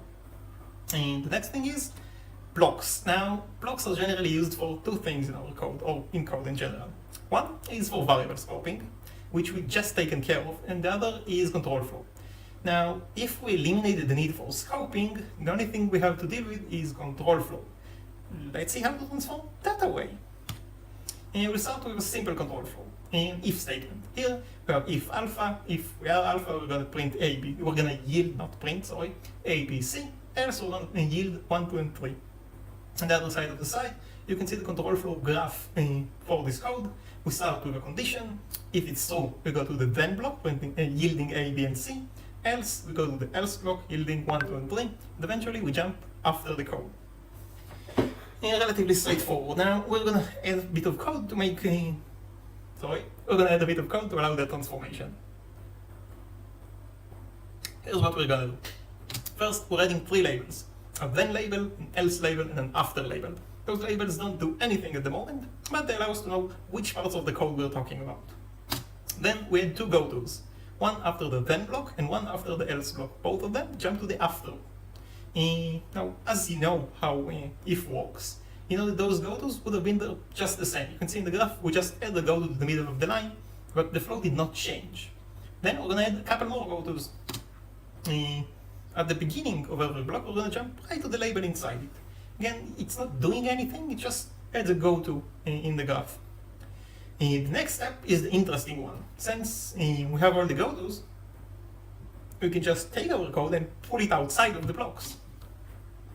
This code has the exact same control flow, but the layout is different. Instead of having the then block and the else block inside the actual squiggly braces blocks, we have them outside. And the flow is the same, but as far as Go is concerned, those are not blocks, it's just a continuous block of code. Yeah, I know I used blocks here. And since it's not inside a squiggly braced block, you can use goto to jump to every line of that code, which is what we wanted to do. Now, it is nice, but let's talk about a few more control flow structures. First one is a forever loop, a loop that just repeats infinitely in Go. Let's see what we need to do here. Try the same process. First, we add labels. Again, the labels don't do anything, but we need them. Then we add a goto. In this case, at the end of the loop, we just jump to the start of the loop. At this point, we no longer need the for at all, because we get to the loop head, we run the code, and then we go to the goto and jump to the beginning. So since the for is no longer doing anything, we can just remove it entirely, and we're done. If we had break or continue, it would probably need to address them, either jump to loop head or after loop, but with a simple loop, that's all we need to do. Next is a while loop. Now, as I mentioned before, the idea is to take the existing thing we've done and try to apply them here. Now, a while loop is like a forever loop, but with a condition. So let's transform this loop into something that we can already handle. It is a forever loop with an if inside of it. Previously, the condition n less than 10 was in the for statement itself. Now it's an if statement inside it. If the condition holds, run the body of the loop, else we break. Now this includes only things we know how to transform. We have the definition of the variable, which will move into the state block. We have an if condition, which we know how to transform to get rid of the blocks. And we have a forever loop, not which we know how to transform again, to get rid of the blocks. We just run through the existing transformations we have and come up with this. I'm quite pleased with this. It seems to be going well. Next, we have a sys loop. This loop is going to combine what we did a bit more. Now, as you can see, we have variable initialization, we have a condition, and we have an increment. Previously, we had them spread around the code. Now they're all in one place. But we can spread them back out again. We move the initialization above the loop, and then we have regular while loop, which we just transformed a moment ago. And there's just one thing to remember here.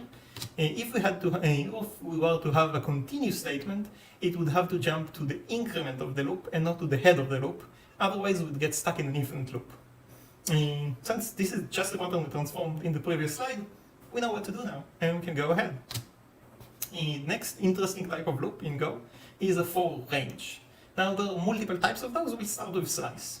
We will get the index and the item from the slice and keep going. Now, there's one thing that's different here. When we range over a slice, we don't have a state that we manage. We get an indication of the state in the form of an index and an item, but we do not manage that state and therefore cannot just pause it in the middle.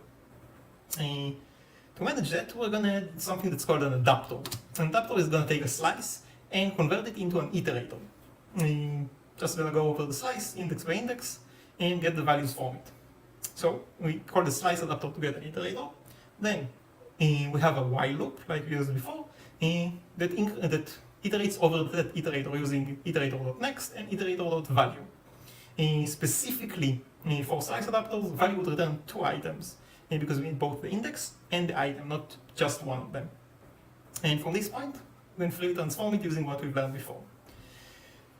Next thing we'd want to transform are ranges over maps and over channels. A channel is still relatively straightforward, and you can always get the next item from the channel or block.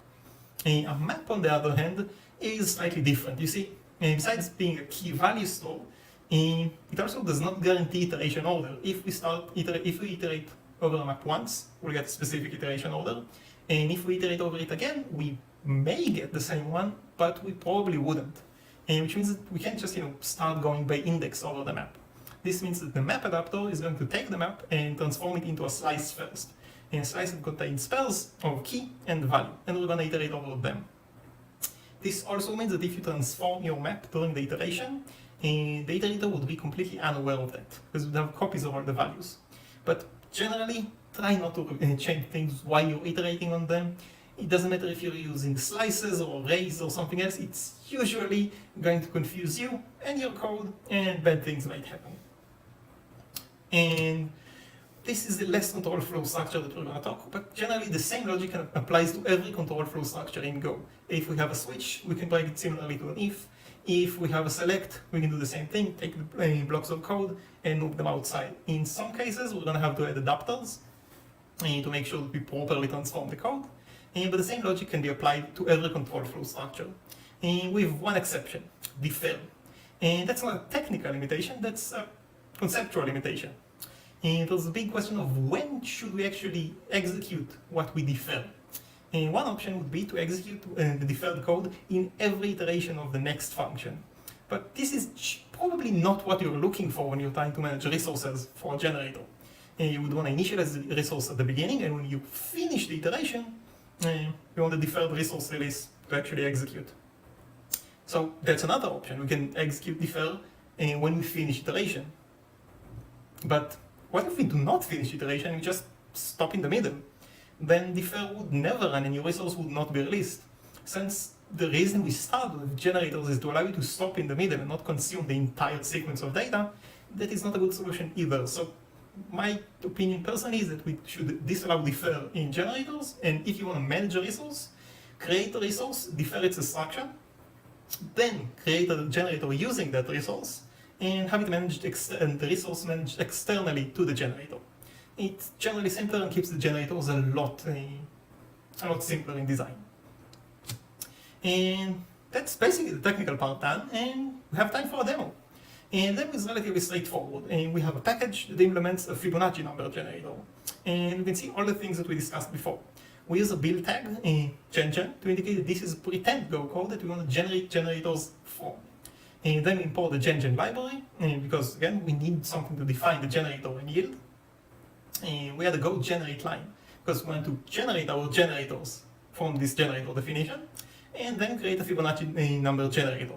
It's a generator returning int. Generics have been a huge help in this. We initialize A and B to 1, and then have an infinite loop, yielding A and incrementing the state. Now, what we need to do is run go generate, tags gen. It's important because otherwise go generate would not find this file given the build tag. And we get the following code, roughly. We have our package definition, we have our build constraint, which is not gen, because again, we generated this code in the same package. This is demo, and this is demo. If we do not have negating build constraints, Fibonacci would be defined twice, and none of it would compile. Then we define the generator, and you can see the variables initialized at the top, and then the underscore next is initialized to 0. And you can see that both next and all the labels I'm using here start with underscore. And this is basically to try and ensure that they do not conflict with the naming of your variables. Again, it's not a guarantee, and you can probably do better, but it's an easy way to do that because usually you would not use underscore in your variable names. Then you have the advanced function with the switch statement at the top, as we've seen before, a few labels, set in the next value. And the only thing left to do now is run the code. So write a main function to initialize the Fibonacci number generator, and then loop over it 10 times because we don't want to run infinitely, and print the values.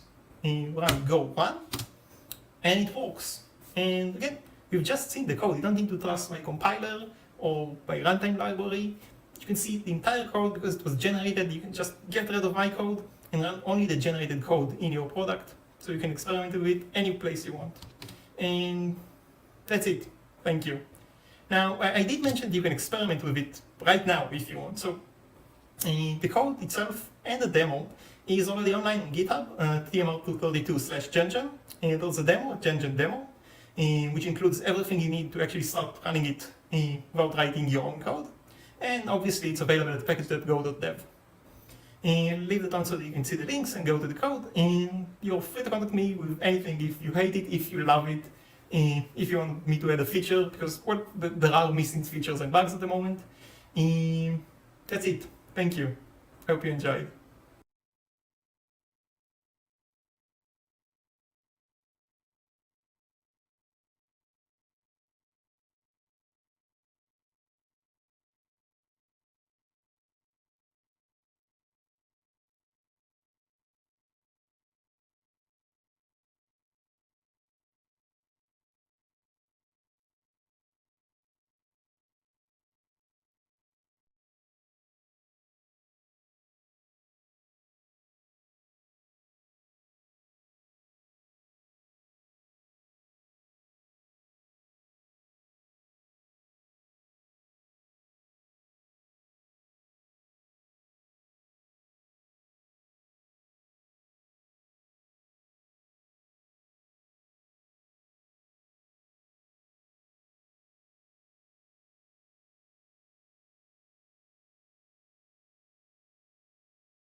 think it's working for Oh.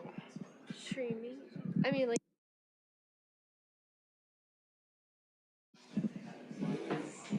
How many do you think I should do? How many questions do you think?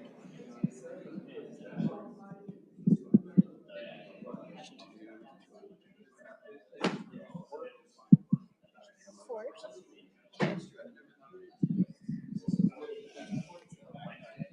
All right, we're gonna do some quiz questions, so get ready.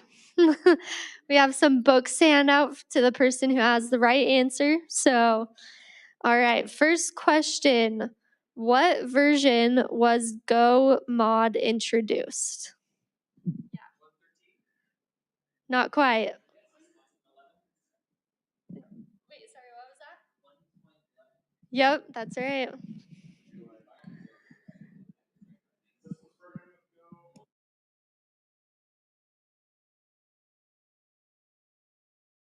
Okay.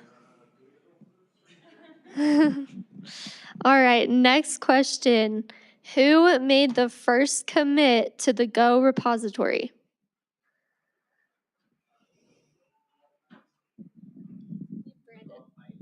What was that? Nope. No, no, not Ken. Anyone else know?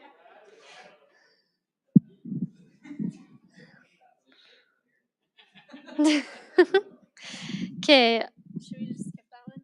What was the answer? It's Brian Currigan. Brian Currigan. Kernigan. All right, let's see. Next question. What is the significance of date used in the time format string?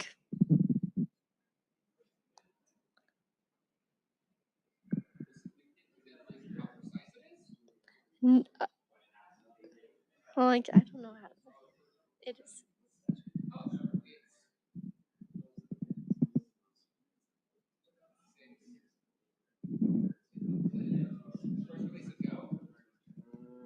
Should I just? Question's kind of odd. We can skip that one.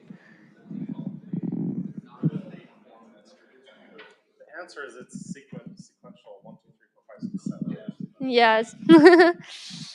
Okay, let's see. Here's another one. What keyword is interchangeable with interface? Whoa. There's a lot of people. Which one was first? Like Carson's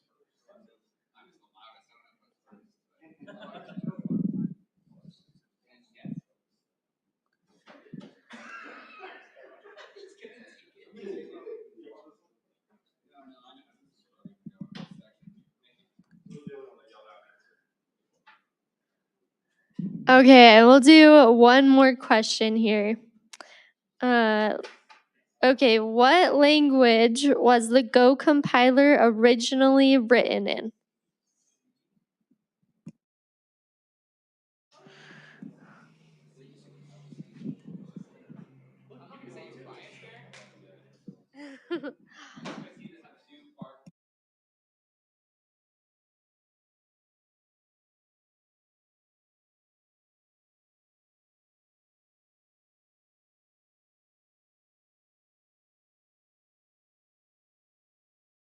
All right, and then we're going to start the next talk at 2 o'clock, so just in 10 minutes.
I just set it in there. You can just pull it out. Oh, It should okay. just come out. I don't know. Mariah put it there, so I don't know. Oh, gotcha. I just have to use both my hands for some live code. So. Oh, nice. Okay, cool.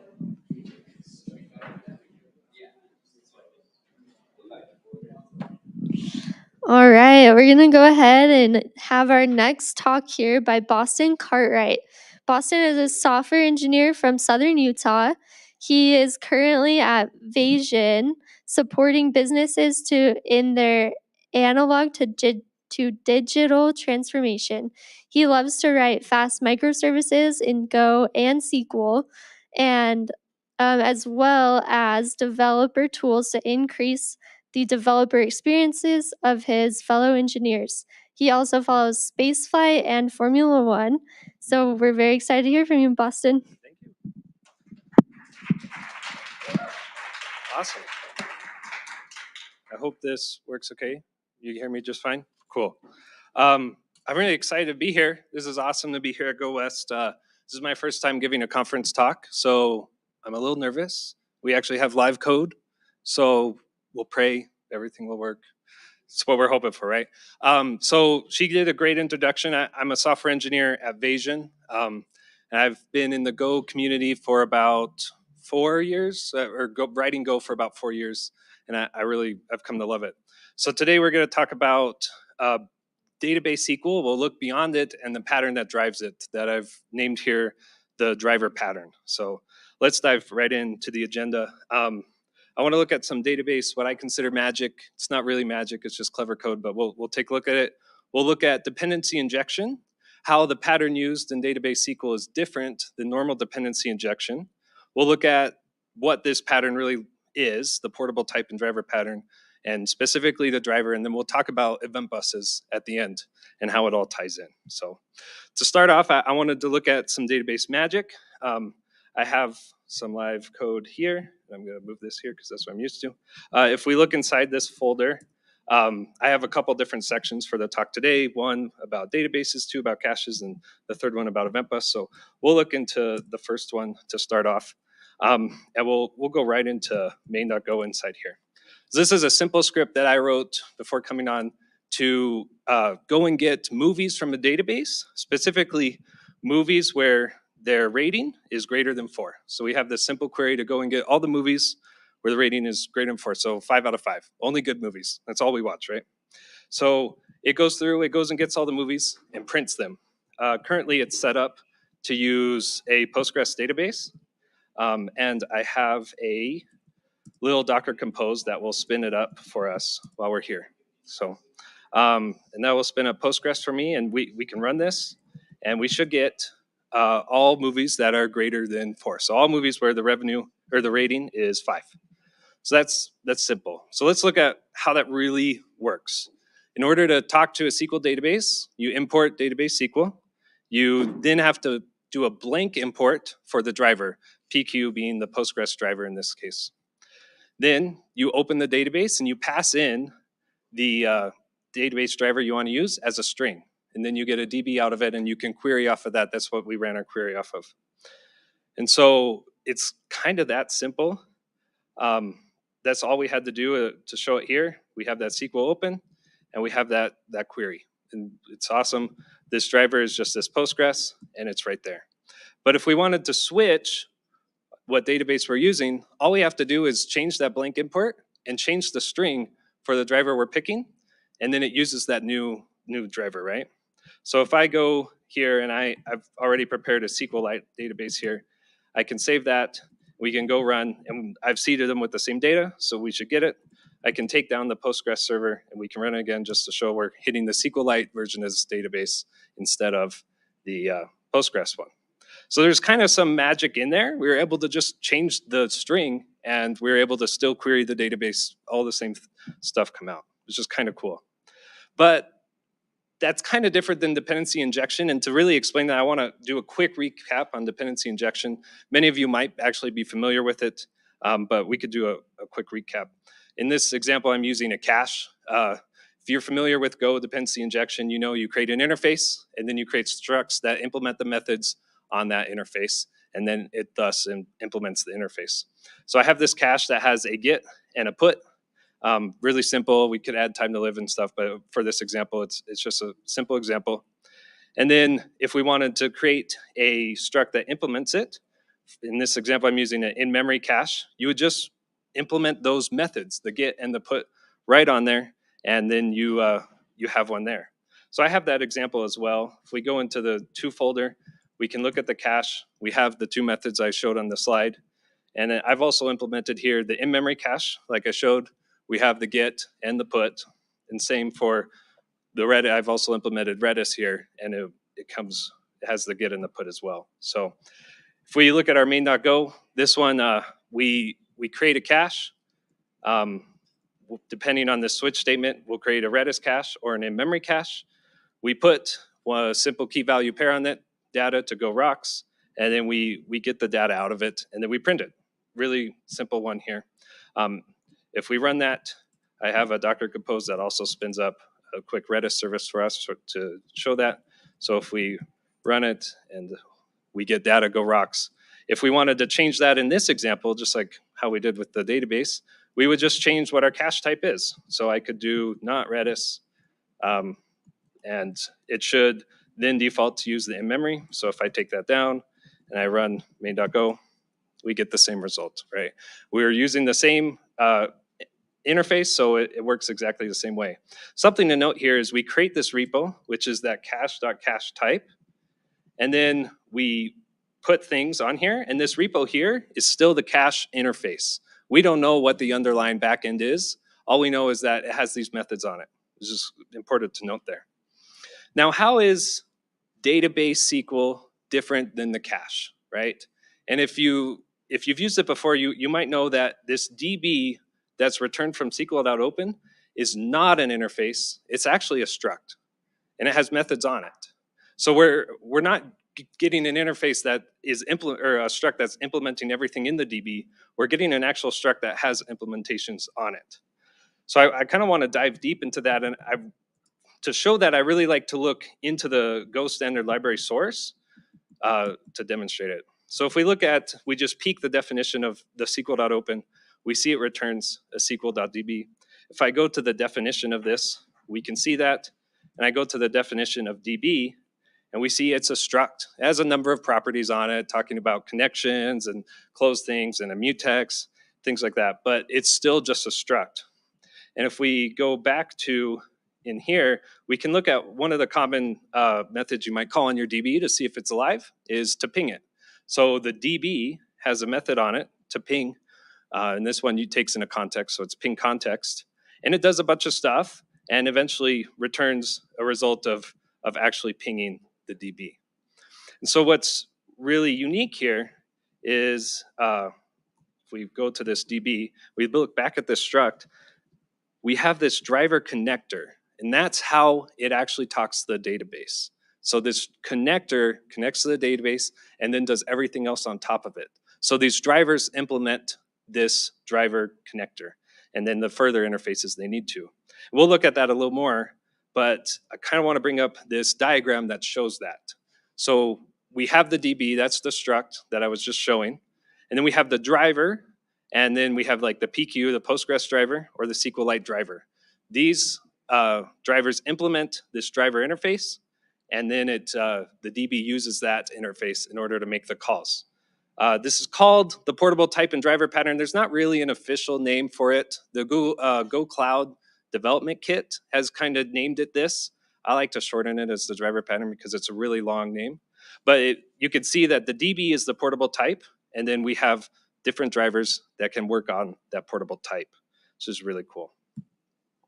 So why couldn't we use normal dependency injection in the database SQL package?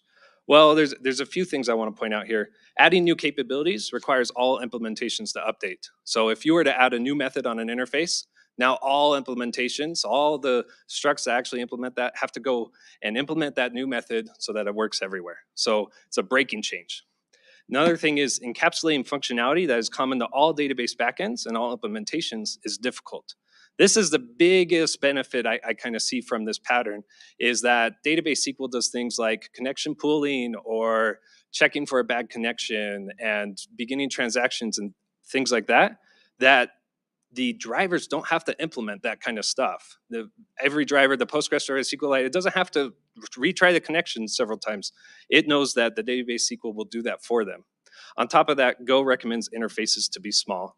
If we wanted to create an interface for database, that would be huge. There's so many methods. So that's a big one.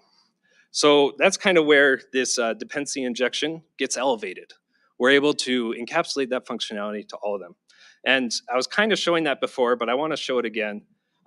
If we look back into that ping, and of course it goes in the ping context and creates one, we see here, we're checking if it's a bad connection. And in fact, we try several times to connect to the database that to see if we can connect. And then once we've verified that we have a connection, then we actually ping it and we get the driver, and then we do the actual ping on there. So driver implementers, they don't have to go and build in the retry logic. They don't have to do any of those type conversions or anything like that.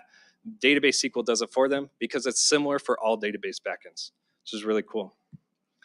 So these benefits are kind of anti of what the why we couldn't do it. The portable type contains common functionality for each driver. That's awesome, big benefit. Benefits or methods can be added to the type without breaking compatibility. So opposite to adding methods to an interface, which is a break and change, they can add methods onto the type, and as long as the drivers are there that already support it, it's no longer a break and change. They can do that without making all the drivers implement it. I think a really good example of this is if we changed the cache example to follow the driver pattern, then we could have added like a flush all or something like that would go and clear things. Even if the backend didn't support that clearing, we could have done that tracking ourselves, added in there, and then once drivers finally updated, use their fast version, which is really cool. Also, it removes the need for typecasting and conversions. That can be a huge pain when you're working with anything so we can do that within the portable type rather than inside the drivers, and then the users don't have to do it. So some big benefits there.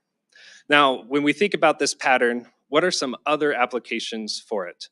Big thing that comes to my mind are cloud services. So like blob buckets, AWS blob bucket or Azure blob storage. Google Cloud has its own equivalent and all the other clouds do. You could use a driver pattern for that. They're all pretty similar, just doing storage. An event and message bus. So this is one that we're gonna dive deeper into, but this is one we did at Vasion recently that was really cool. Last year, when I joined the team, we were told that we were using a homegrown event bus that was working for our current needs, but we knew that we were gonna outgrow it as we scale and grow. And we needed to switch to something that was a little more ready, a little more proven in the industry. And so we didn't know which one we were gonna go to yet. So we built a driver that worked with our homegrown event bus. And then we were just ready for once the decision was made, backing we were gonna use. And we actually ended up picking RabbitMQ. And so we built a driver for RabbitMQ, and we were able to swap out the driver across all of our services in one big go with an environment variable. The driver was built and everything worked the same. It was really cool to see that switch and make that big migration all at once. Another example is Cloud Secrets or also caching solutions, like I was kind of talking about earlier. Caching will work really well for that. So I've talked a lot about this driver, and I've shown it, but I haven't really talked about what it really looks like. And what it really is it's an interface. And so it's funny because we talked about why we couldn't just do the normal interface pattern, but really it is an interface, but elevated. It has some wrapping around it that makes it really powerful, which is awesome. So I wanted to talk more about that event bus that I was talking about, using the same pattern or same diagram as I had before. The bus ends up as the portable type, and then we have drivers that work that. I really like an event bus of doing the driver pattern because you have a bus driver, and I think that's really funny. So as I said, we're using a Rabbit driver in our production system right now, and you could also build an in-memory driver. You could do a homegrown one. You could do Kafka. You could do any one of these. You just have to build the driver for it. And so part of today, I wanted to write a driver in front of us together, and we can see how straightforward it is to implement a driver. Now, if we go back to the code and we look at in our, let's see here. If we look at our 3 in our event, we have our bus, our driver, and our rabbit driver, and then we have a main.go. So quick overview of this main.go. We're back looking at movies. I've preloaded this with a giant JSON that has a bunch of movies. And then all it does is we can print movies. We have a driver, very similar to the database. We do a bus.open. We subscribe to movies. We unmarshal them. And then we can push onto the event bus every movie. So forever, we'll just pick a random movie out of that JSON that I built, and we'll push onto it. Then at the same time, while we're subscribing, we build a consumer, we register it. And so for every movie release that comes out, we're going to just print it out. So ideally, with this running, we should see new movie released and then a movie coming out. So let's go ahead and run this right now. It's using Rabbit. So I'll spin up my Rabbit real quick. Rabbit takes forever to spin up, but hopefully it should come up pretty quick here. And then we can run it, and we can see the result coming out here. So there we go, new movie released, and we're subscribing and printing it out, right? This will go forever. So I'll go ahead and stop it. And what I wanted to do today is, let's say for an example, we wanted to implement a in-memory driver. We wanted to use it for testing or some other use case, then let's do it. If we look at the driver, we see that the driver, just like the database SQL one, is a bunch of interfaces. We have this driver interface that opens a connector, which returns the connector. The connector, also an interface, that returns a connection. It's kind of deep, but finally, we have a connection that does our 2 methods. We have a push, and we have a subscribe. So if we look at our bus, we see we have our bus struct. This is the equivalent to the DB struct that we saw for database SQL. It has the connector. It holds some other things like what topics we're going to connect to and a cancel function to cancel our subscription. So if we're going to build one for in-memory, we need a few files in here. The first one we'll need is a driver.go. So I put it in the wrong place, but there we go. This, of course, is in the memory package. Let's see if I can spell correctly. We need to create our bus driver struct here. So this is what actually will be used.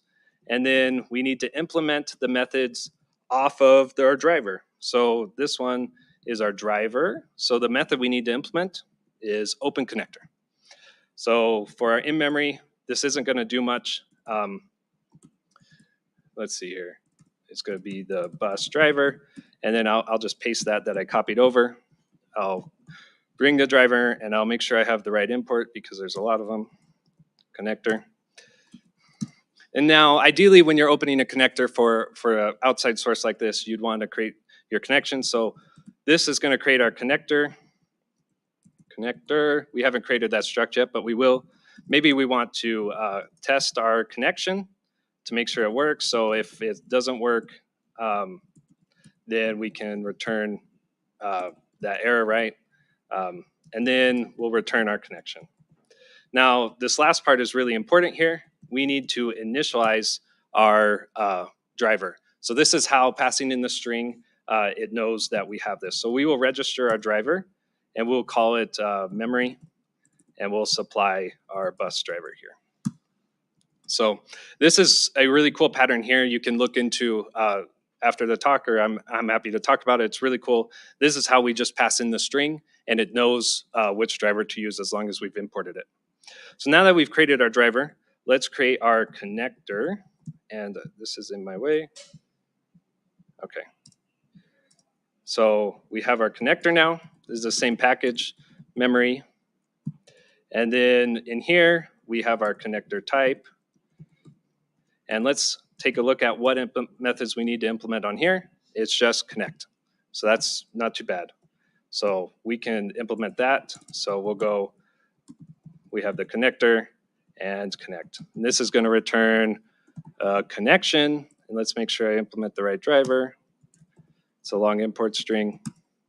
And here, ideally, you'd actually hold some information like what your password is or anything like that. For in-memory, we don't hold anything. It's just is just our connection, right? So that one's really simple. Lastly, we need to implement our connection.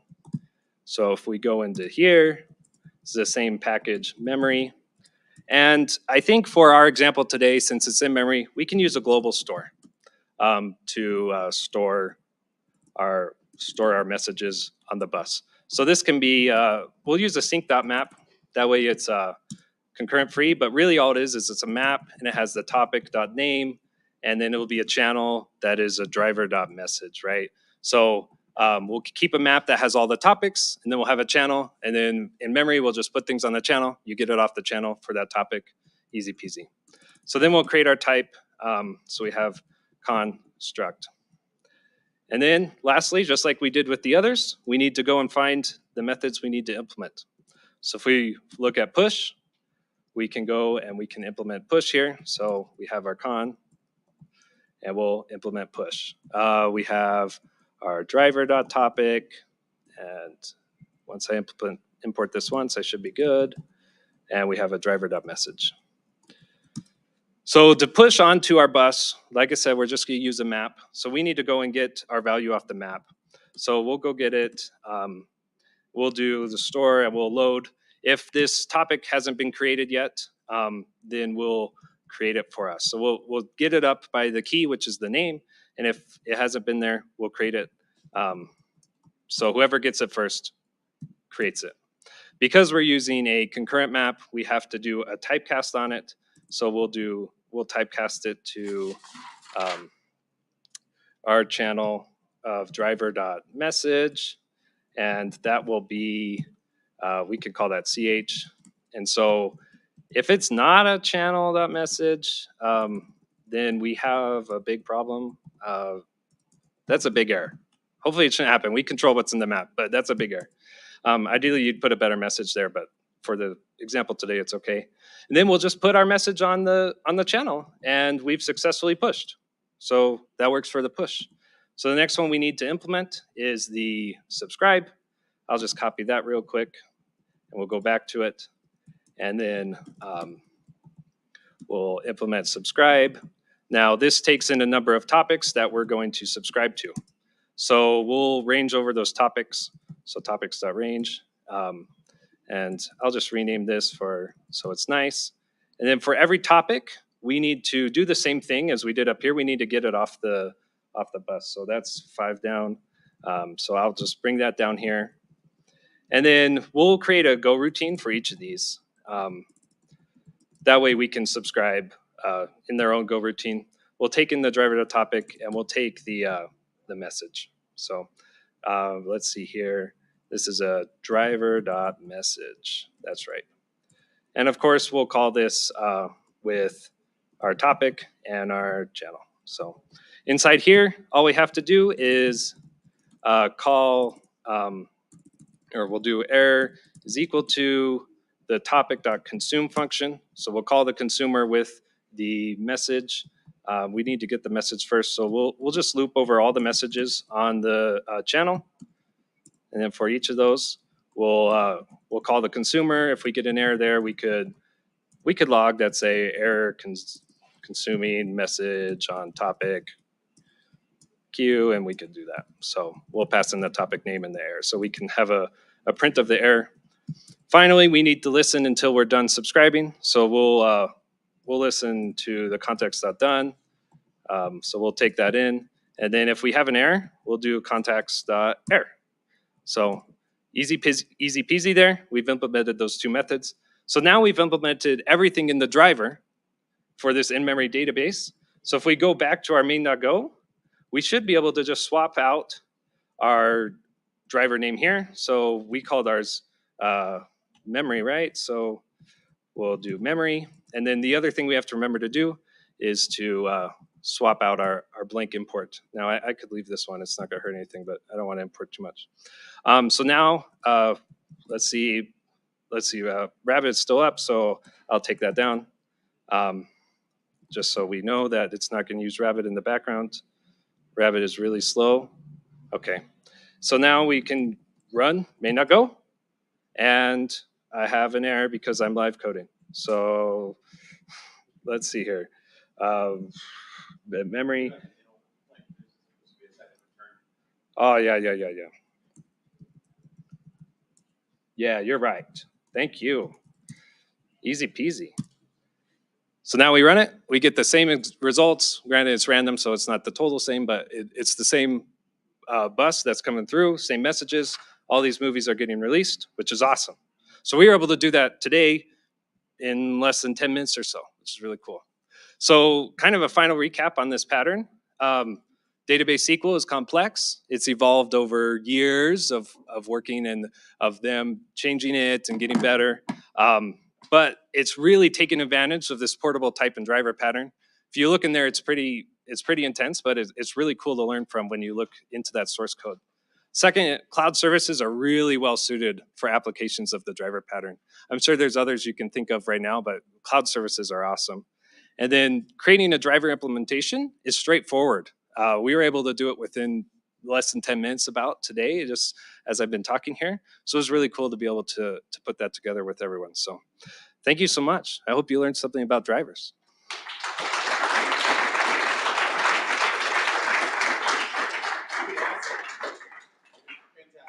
Thank you.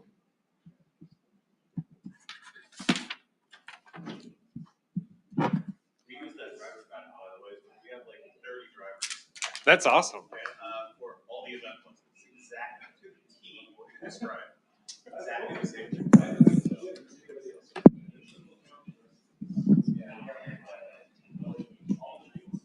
All right, awesome. Thank you, Boston. Okay, our next speaker is going to be Sagar Sonwain.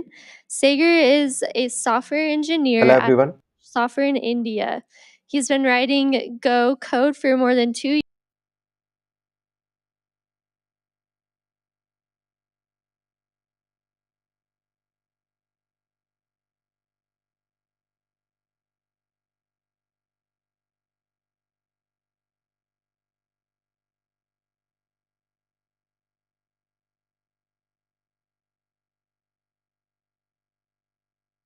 Good afternoon. I hope everyone is doing well and enjoying the conference. Today I'll be speaking about uncovering bugs with fuzzing in Go. But before moving on with that, let me first introduce myself. My name is Sagar Sonmane and I am from India. I have been writing code in Go for over 2 years now. I like to write blogs and contribute to open source in my free time.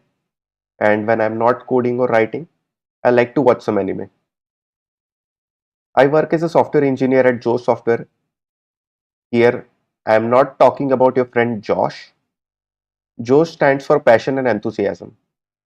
We at Josh believe that programming is an art and we are the artists. We are one of the early adopters of Go in India and enjoy organizing workshops, tech events and talks. We are proud organizers of GopherCon India for last 8 years. And we provide tech solution to clientele all over the world since 2007. Do follow us on Twitter to know more.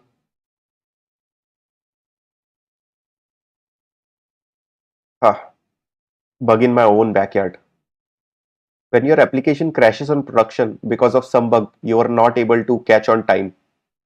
This hurts a lot, right? Something like that happened to me as well.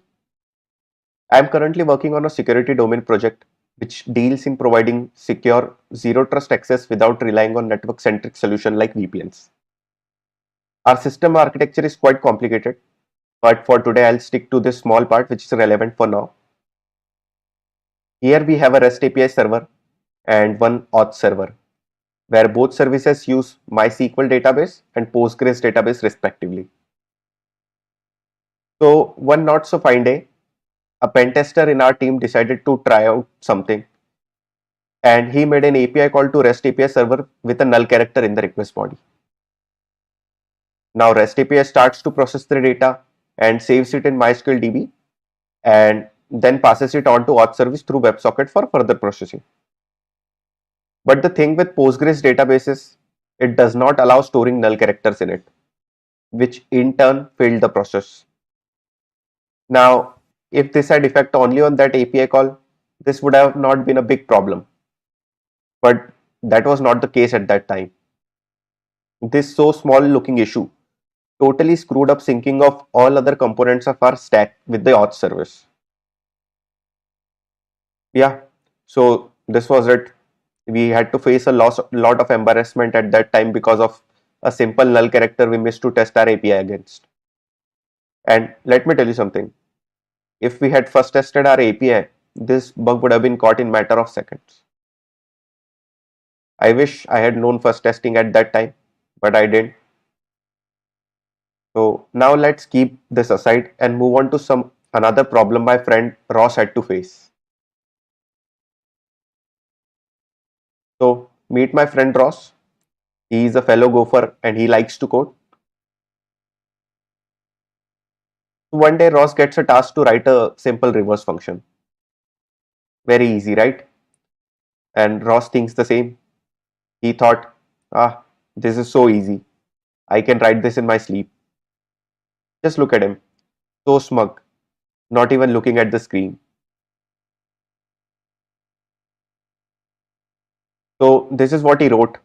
The reverse function which takes string as an input, converts it into byte slice, performs byte swapping, and returns the reverse string.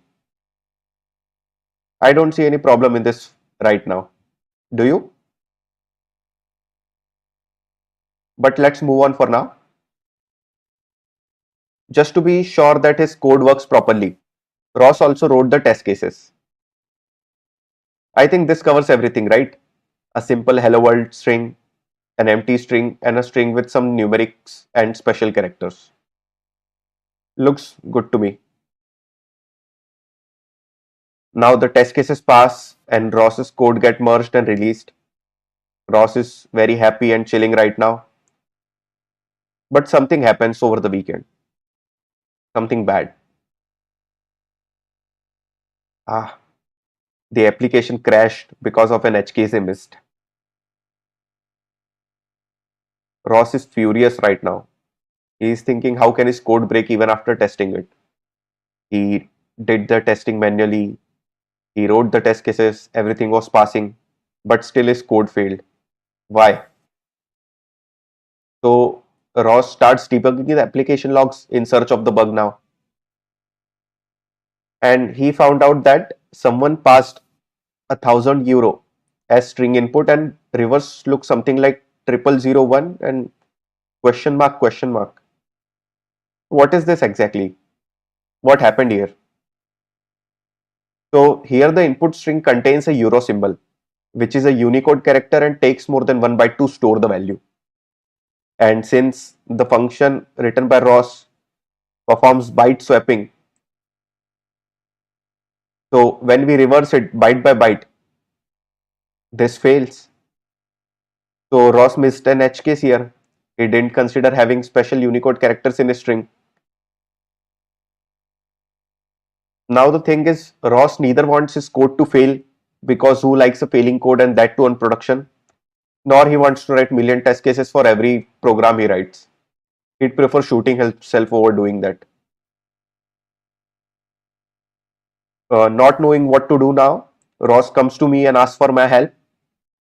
And from my past experience of having an application crashed on production because of a similar thing, I know exactly what Ross is looking for. So I told him about something called fuzz testing, which can help him finding bugs in his application and could also save him from time writing a lot of test cases. Ross is curious now and wants to know what exactly this fuzzing thing is because he has never heard of this before. So fuzzing is a type of automated testing which continuously manipulates input to a program to discover coding errors and security loopholes. So instead of testing with a small predefined set of test cases that are handwritten by developers like unit test, fuzz testing constantly test your code with newly generated input. And using the feedback and result it gathers, it generates additional test cases in an effort to explore all of your application's code paths. This feedback loop is running thousands of times per second, making it an effective way to test your application very thoroughly. And with Go's 1.18 version release, language has started supporting fuzz testing in its standard toolchain, allowing developers to write fuzz tests just like we do for simple unit test cases or benchmarks. But this does not mean that there were no fuzz testing tools before. There were, and one of them is GoFuzz by Dmitry Vyakov, and it is very popular. He used his GoFuzz library to fuzz test Go language repository and found a lot of bugs as well. I think that probably made the case for introduction of fuzz testing in a standard toolchain. So Ross now wants to know how can he perform fuzz testing on his reverse function. He thinks if there is one bug which he didn't know existed, there could be a possibility of more bugs, right? So let's look at how fuzz testing is done in Go. There are few rules that need to be followed in order to perform fuzz testing. First one being naming convention followed to write a fuzz test is the function name should start with fuzz keyword followed by the test name whichever you want to give. It should accept testing.f argument and should not have any return arguments. And all the test cases should be written in _test files. All three of them look familiar, right? So these are all similar to what we already do for writing unit tests and benchmark in Go. But there are two more important things which we define while writing fuzz test. First is we add entries to seed corpus using add method on testing.f object. And second thing we do is we write a fuzz target using fuzz method. So now let's try it out and first test Ross's reverse function to check if fuzz testing really works. So let's look at the demo. Now let's try to first test the reverse function that was written by Ross. This reverse function accepts a string as an argument, loop over it a byte at a time, and return the string reversed. And here we have a main function where we have declared a string literal, welcome to GoWest Conference 2022, and we are performing reverse operation a bunch of times just to see reverse function in action. And along with that, we also have the test reverse function, that is unit test cases written by Ross. So we'll try to run all those things and we'll see if everything works properly or not. So I will first run the reverse function. And yeah, I am able to get the output here on the terminal. The original string is welcome to GoWest Conference 2022. Then the function reversed it. And when we reversed the reverse string back, it was able to give us the original string, that is welcome to GoWest Conference 2022. So when an original string and double reverse string is same, we are safe to assume that the reverse function is working fine. But just to be sure, let's run the test cases as well and see if it runs. Yeah, test cases passes as well. So now let's write the first test for it.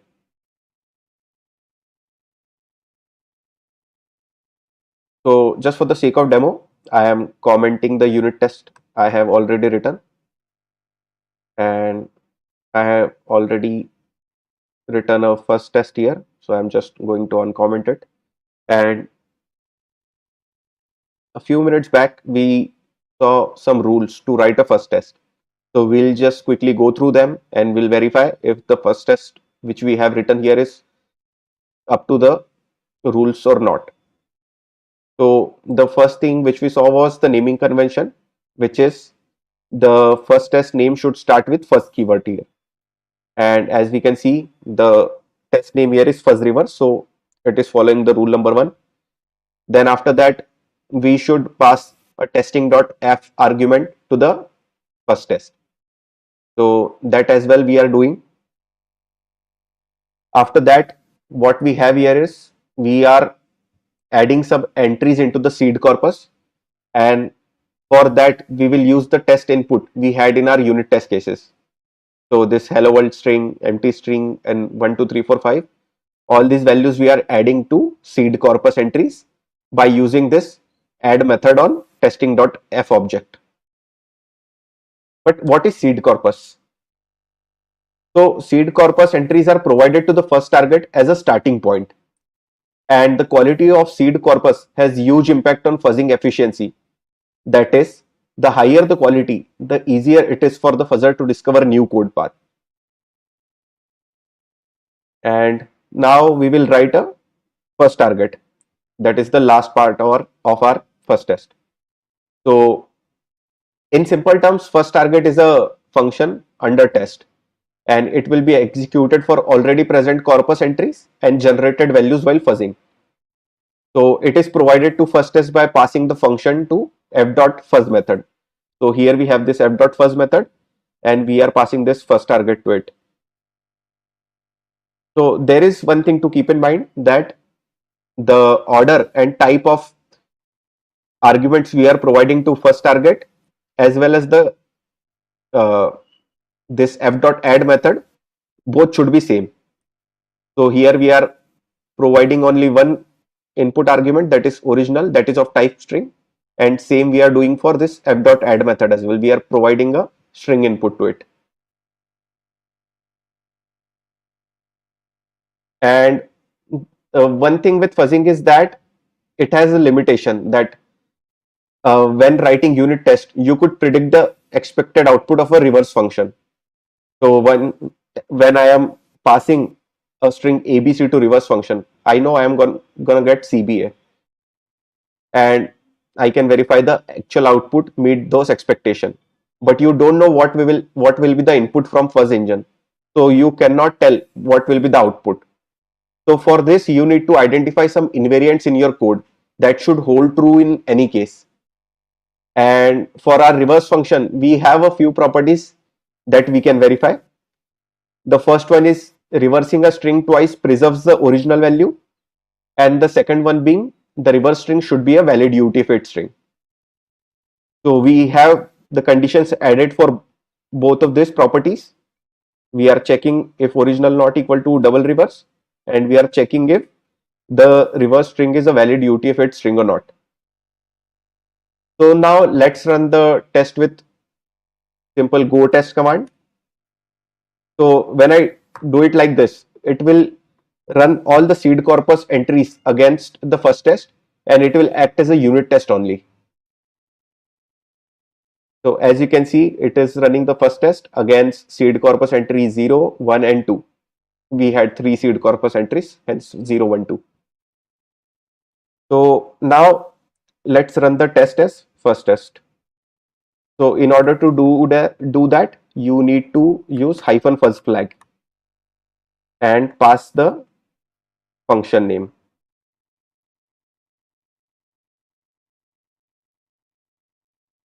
Now as we run the first test, we see a lot of things on terminal. So for now, let's skip the first part and move on directly to the failure part. So because of some input, the program didn't fulfill the condition and crashed. And it is showing us the error log here that reverse is invalid. That means our reverse string is not a valid string. And here you can also see a message that failing input is returned to a particular location in our code. So let's check it out. And as you can see in the code directory, there is a test data folder created where we have a file in which there are some thing written. So the first line of corpus file indicates the encoding version which the fuzzing engine needs. So fuzzing engine saves the encoding version it used to encode the string and encode the input and test it against the first target. And each following line represents the value of each type making up the corpus entry. And since our first target, that is reverse function, only takes one input, there is only one value after the version. And as we can see, it is not a normal string, it has some special character to it. So let's go to our first test and see where it failed. So the error triggered was on line number 29, that is reverse is invalid. That means the reverse string is not a valid UTF-8 string. So what do I mean here by a valid UTF-8 string? So valid UTF-8 string means whether the string consists entirely of valid UTF-8 encoded runes. But the thing with our reverse function is the current reverse function reverses the string byte by byte, and therein lies the problem. So in order to preserve the UTF-8 encoded runes of original string, we must instead reverse the string rune by rune instead of byte by byte. So let's fix the program and do reverse on runes instead of bytes. So I just need to change the type here from byte to rune, and that's it. And as I run the test,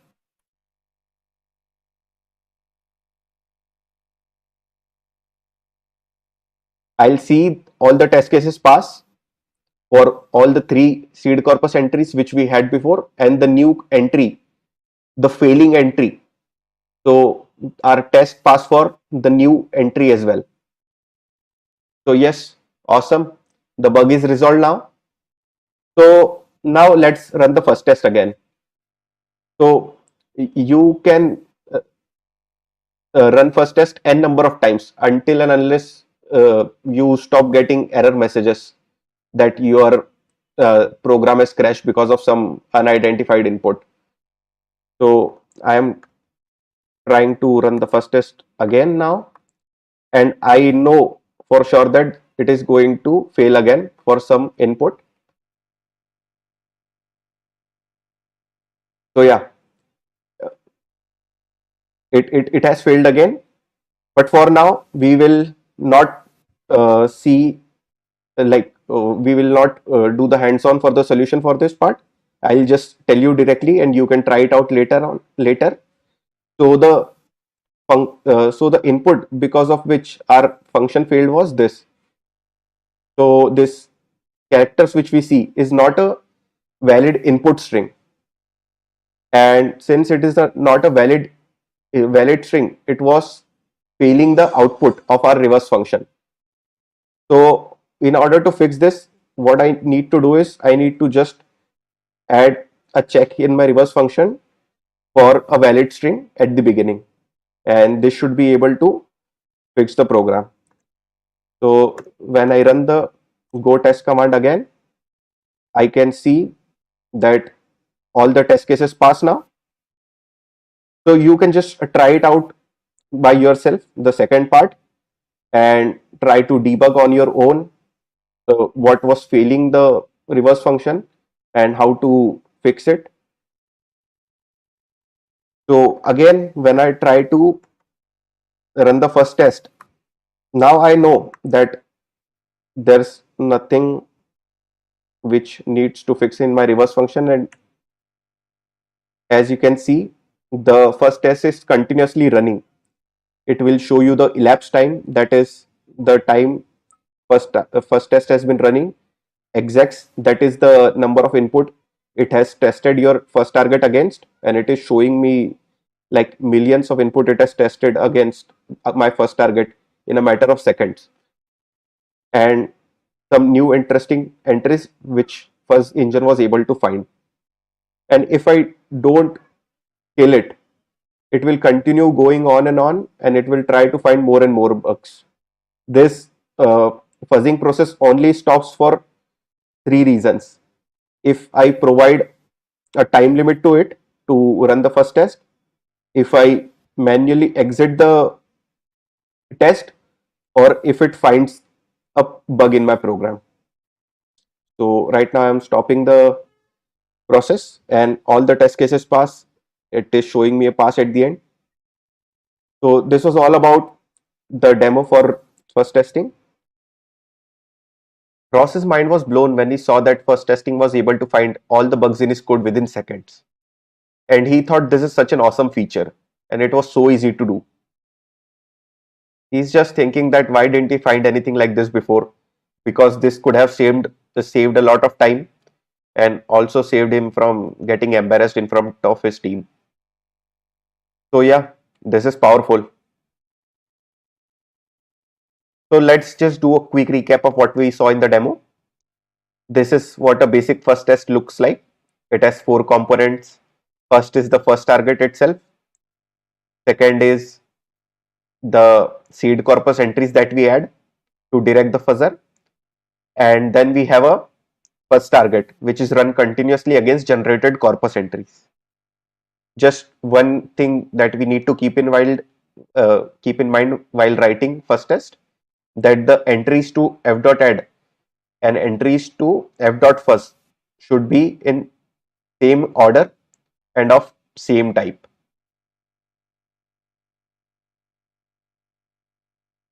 And there are 2 ways to run a first test. First one is when we run just the go test command, it will run first test as normal unit test against the seed corpus entries that we have. It kind of acts like regression. And the second way to run first test is with -fuzz flag, which allows fuzz engine to generate random input to test your function. So this is where we are doing the real fuzzing thing. And after we run the first test command, we were able to see some output on the terminal. So this is some information provided by the fuzz engine during its active execution, like number of executions, new interesting, time elapsed. So elapsed time is the number of seconds first testing have been running. Exex is the number of input fuzz engine tested first target against. And new interesting is the number of corpus entries fuzz engine generated, which were able to explore new branches in your code. Here we see the failing part of first test and some error logs, which we saw a few minutes back in demo. And obviously failing inputs are saved in seed corpus just to make sure you know what need to be fixed in your application. So let's say you have a failing input in seed corpus entry and you decided not to fix that bug. And then if you push the code and there is a test pipeline set up, then it is going to make sure this pipeline fails since you have not fixed the code for the failing input. So as I said, this kind of acts like regression. From whatever we just saw, it looks kind of perfect, right? But there are still some limitations to it for now. First one being you can only write a single first target in a first test. It will not allow you to run the test if you have more than one. And the second one being it only supports primitive types for now, like string, bytes, etc. So you can fuzz engine can generate random entries for these primitive types only for now. Hopefully it will provide support for different types as well in future. So yeah, looking forward to it. Till now we saw how to write first test and how it finds bugs and its limitations. But also let's just look at how fuzzing internally works. So as you can see in the image, there is a fuzzing engine running continuously when you run the first test. The fuzzer is sending input to the application, and by using the coverage generated by that input, it guides the next set of inputs to discover any new branch in the code until it is able to hit a branch of code that causes a bug. So if you see the input AA is been sent to application and it was able to hit a new branch, then what fuzzing engine will do is it will try to generate new entries based on that AA input. So in order to find more and more branches in your code. So this is what we call coverage guided fuzzing. Extend our little example problem to a 1,000-line code path in critical application. And a fuzzer churning through billions of input can take only a few minutes to discover subtle bugs that would otherwise take days to unravel in production. So this is how powerful fuzz testing is.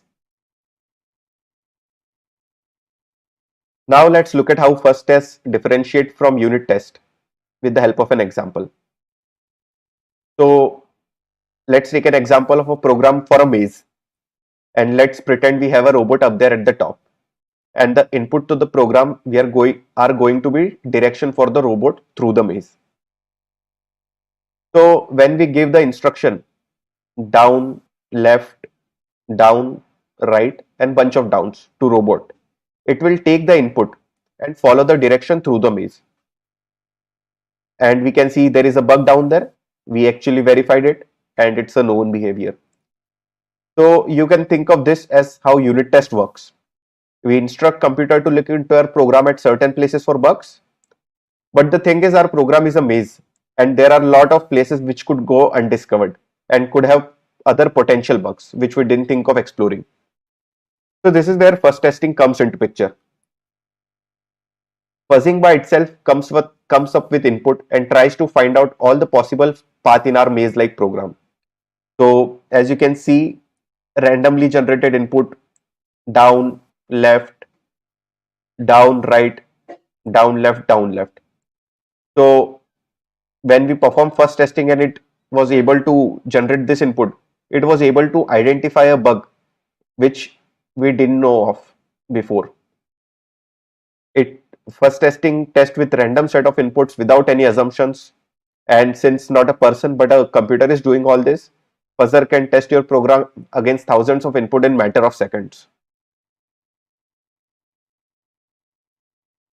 So after looking at all the cases before, I think there are some obvious reasons why we would need fuzzing.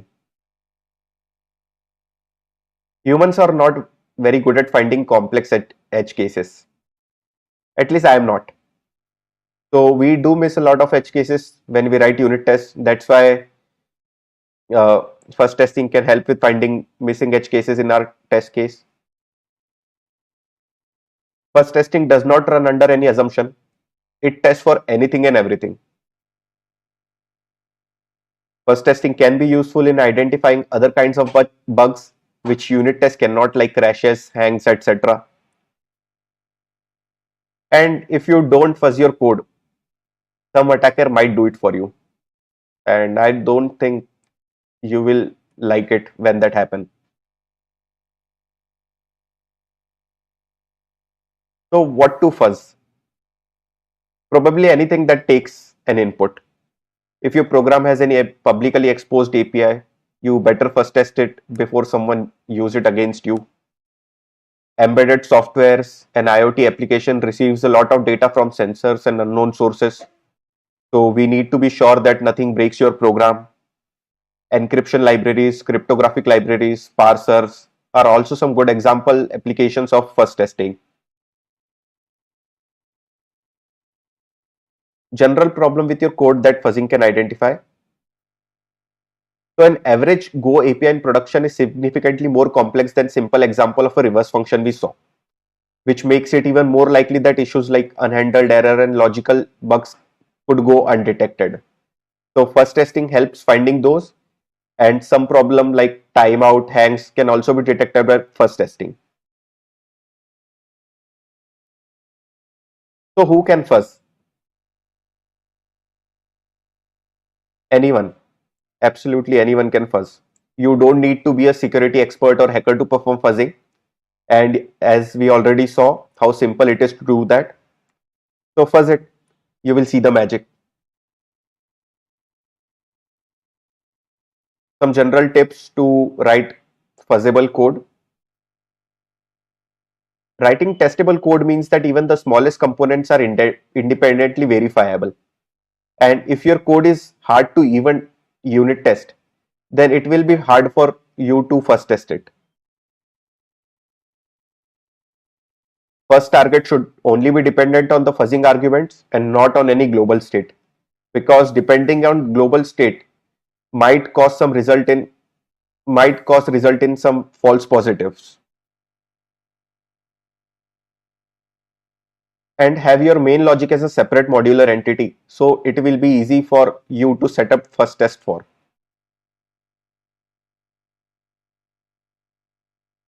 I think this question might have come up in someone's mind by now, that can we continuously fuzz test our application?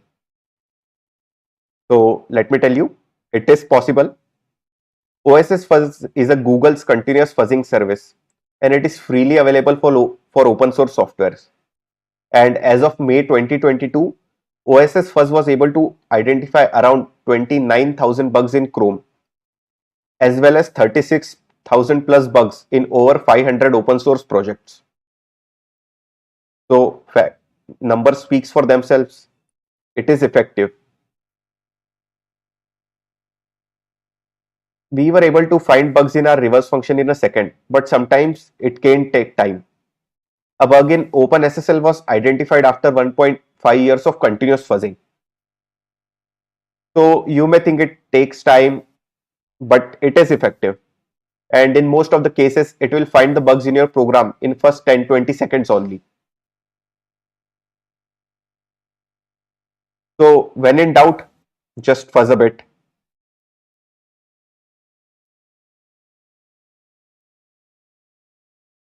Thank you guys. Thank you for having me. Any questions?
Hello everyone. So, hello everyone. Today I'm going to share with you.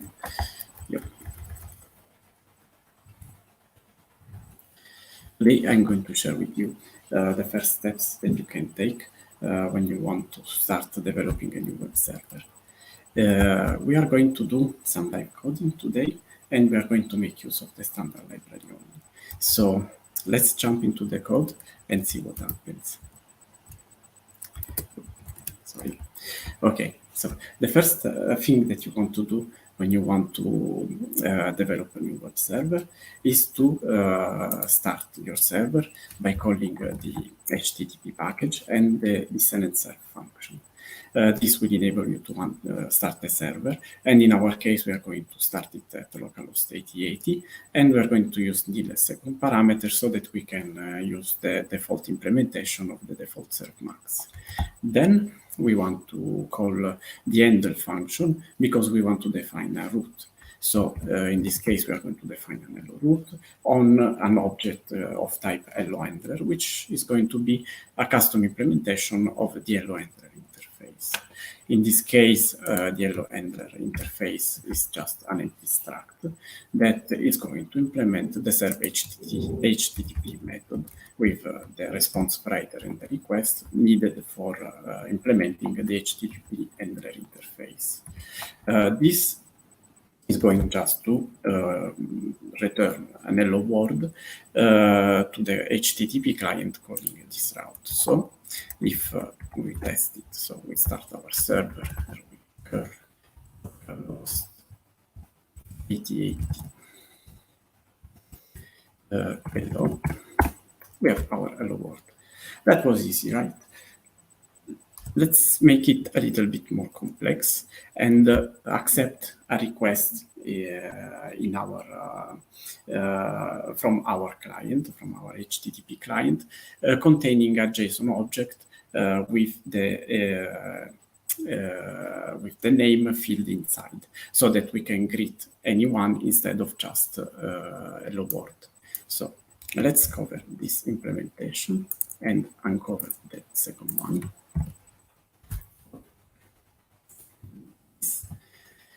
So the first thing that we want to do is to check that the request is okay. So we see that if the request is nil or the body of the request is nil, and we return an error if there is something bad. To do this, we call again the HTTP package in help. We use the error function that is sending to the writer a message and a status code also coming from the HTTP package, so that we don't have to remember it by heart. Then we do the closure of the body, so that at any time that we exit, the body is closed, and we start reading it. To read it, we are going to make use of the IO package, and we are going to call the read-all function. This is going to allow us to translate the body of the request, which is a reader object, into a byte slice variable that we call body. And since read-all can return an error, we check it. So now, as we said, we wanted this body to contain a JSON object with a name field. So to parse this, we are going to use the JSON package this time, and calling the Marshall function that is going to translate this byte slice containing the request into a Go object that we're going to define, that is containing a name field of type string, and that is mapping in JSON a field called name. So we do this translation from byte slice to a Go object inside the Marshall function. And since it can return an error, we check it again to make sure that everything's fine. And if it's not, we return an error as before. Then we store the variable inside the field name inside a variable. We check if it's a zero value or not. So we check it if it's empty and return word in case it's empty, and we print it so that at the end we can greet anyone instead of hello world. Before testing this, we are going to add a small thing. We are going to add a middleware, which in our case is a wrapper function that takes an handler in input and returns an handler in output. To do this, we are going to make use of the type HTTP handler func, which is an alias for a function that has the same signature as the serve HTTP method that we saw before. Since the handler func implements the HTTP handler, we can use it. And inside this function, we are going to do two things. The first thing is that we log something so that the server notices a request coming, and we call the serve HTTP function itself so that it's executing. So we call our middleware inside our main, and we test it again. And we see, well, if we call it without any input, without an input, it says that there is no JSON. If we call it with empty, we see the hello world. And if we call it with some name like call first,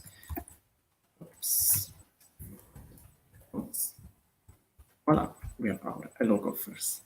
So let's go back to the presentation and draw some conclusions. Today, we have seen we started simple with a very simple hello world, and we improved our code a little bit, but always using the standard library. So my message to you is this: when you want to start a new project, or be it an API or a CLI or a web server, consider using the standard library first. This is because the standard library is simple yet powerful. Today we used a lot the HTTP package, but in your case, you can search the list of packages in the documentation and see the one that is best for you. Then, once you start getting to complex use cases and the project gets a little bit more difficult in order to use the standard library alone, you can start searching for external libraries that can help your project. So this is my message to you. Thank you very much for listening, and give the standard library a go. Thank you.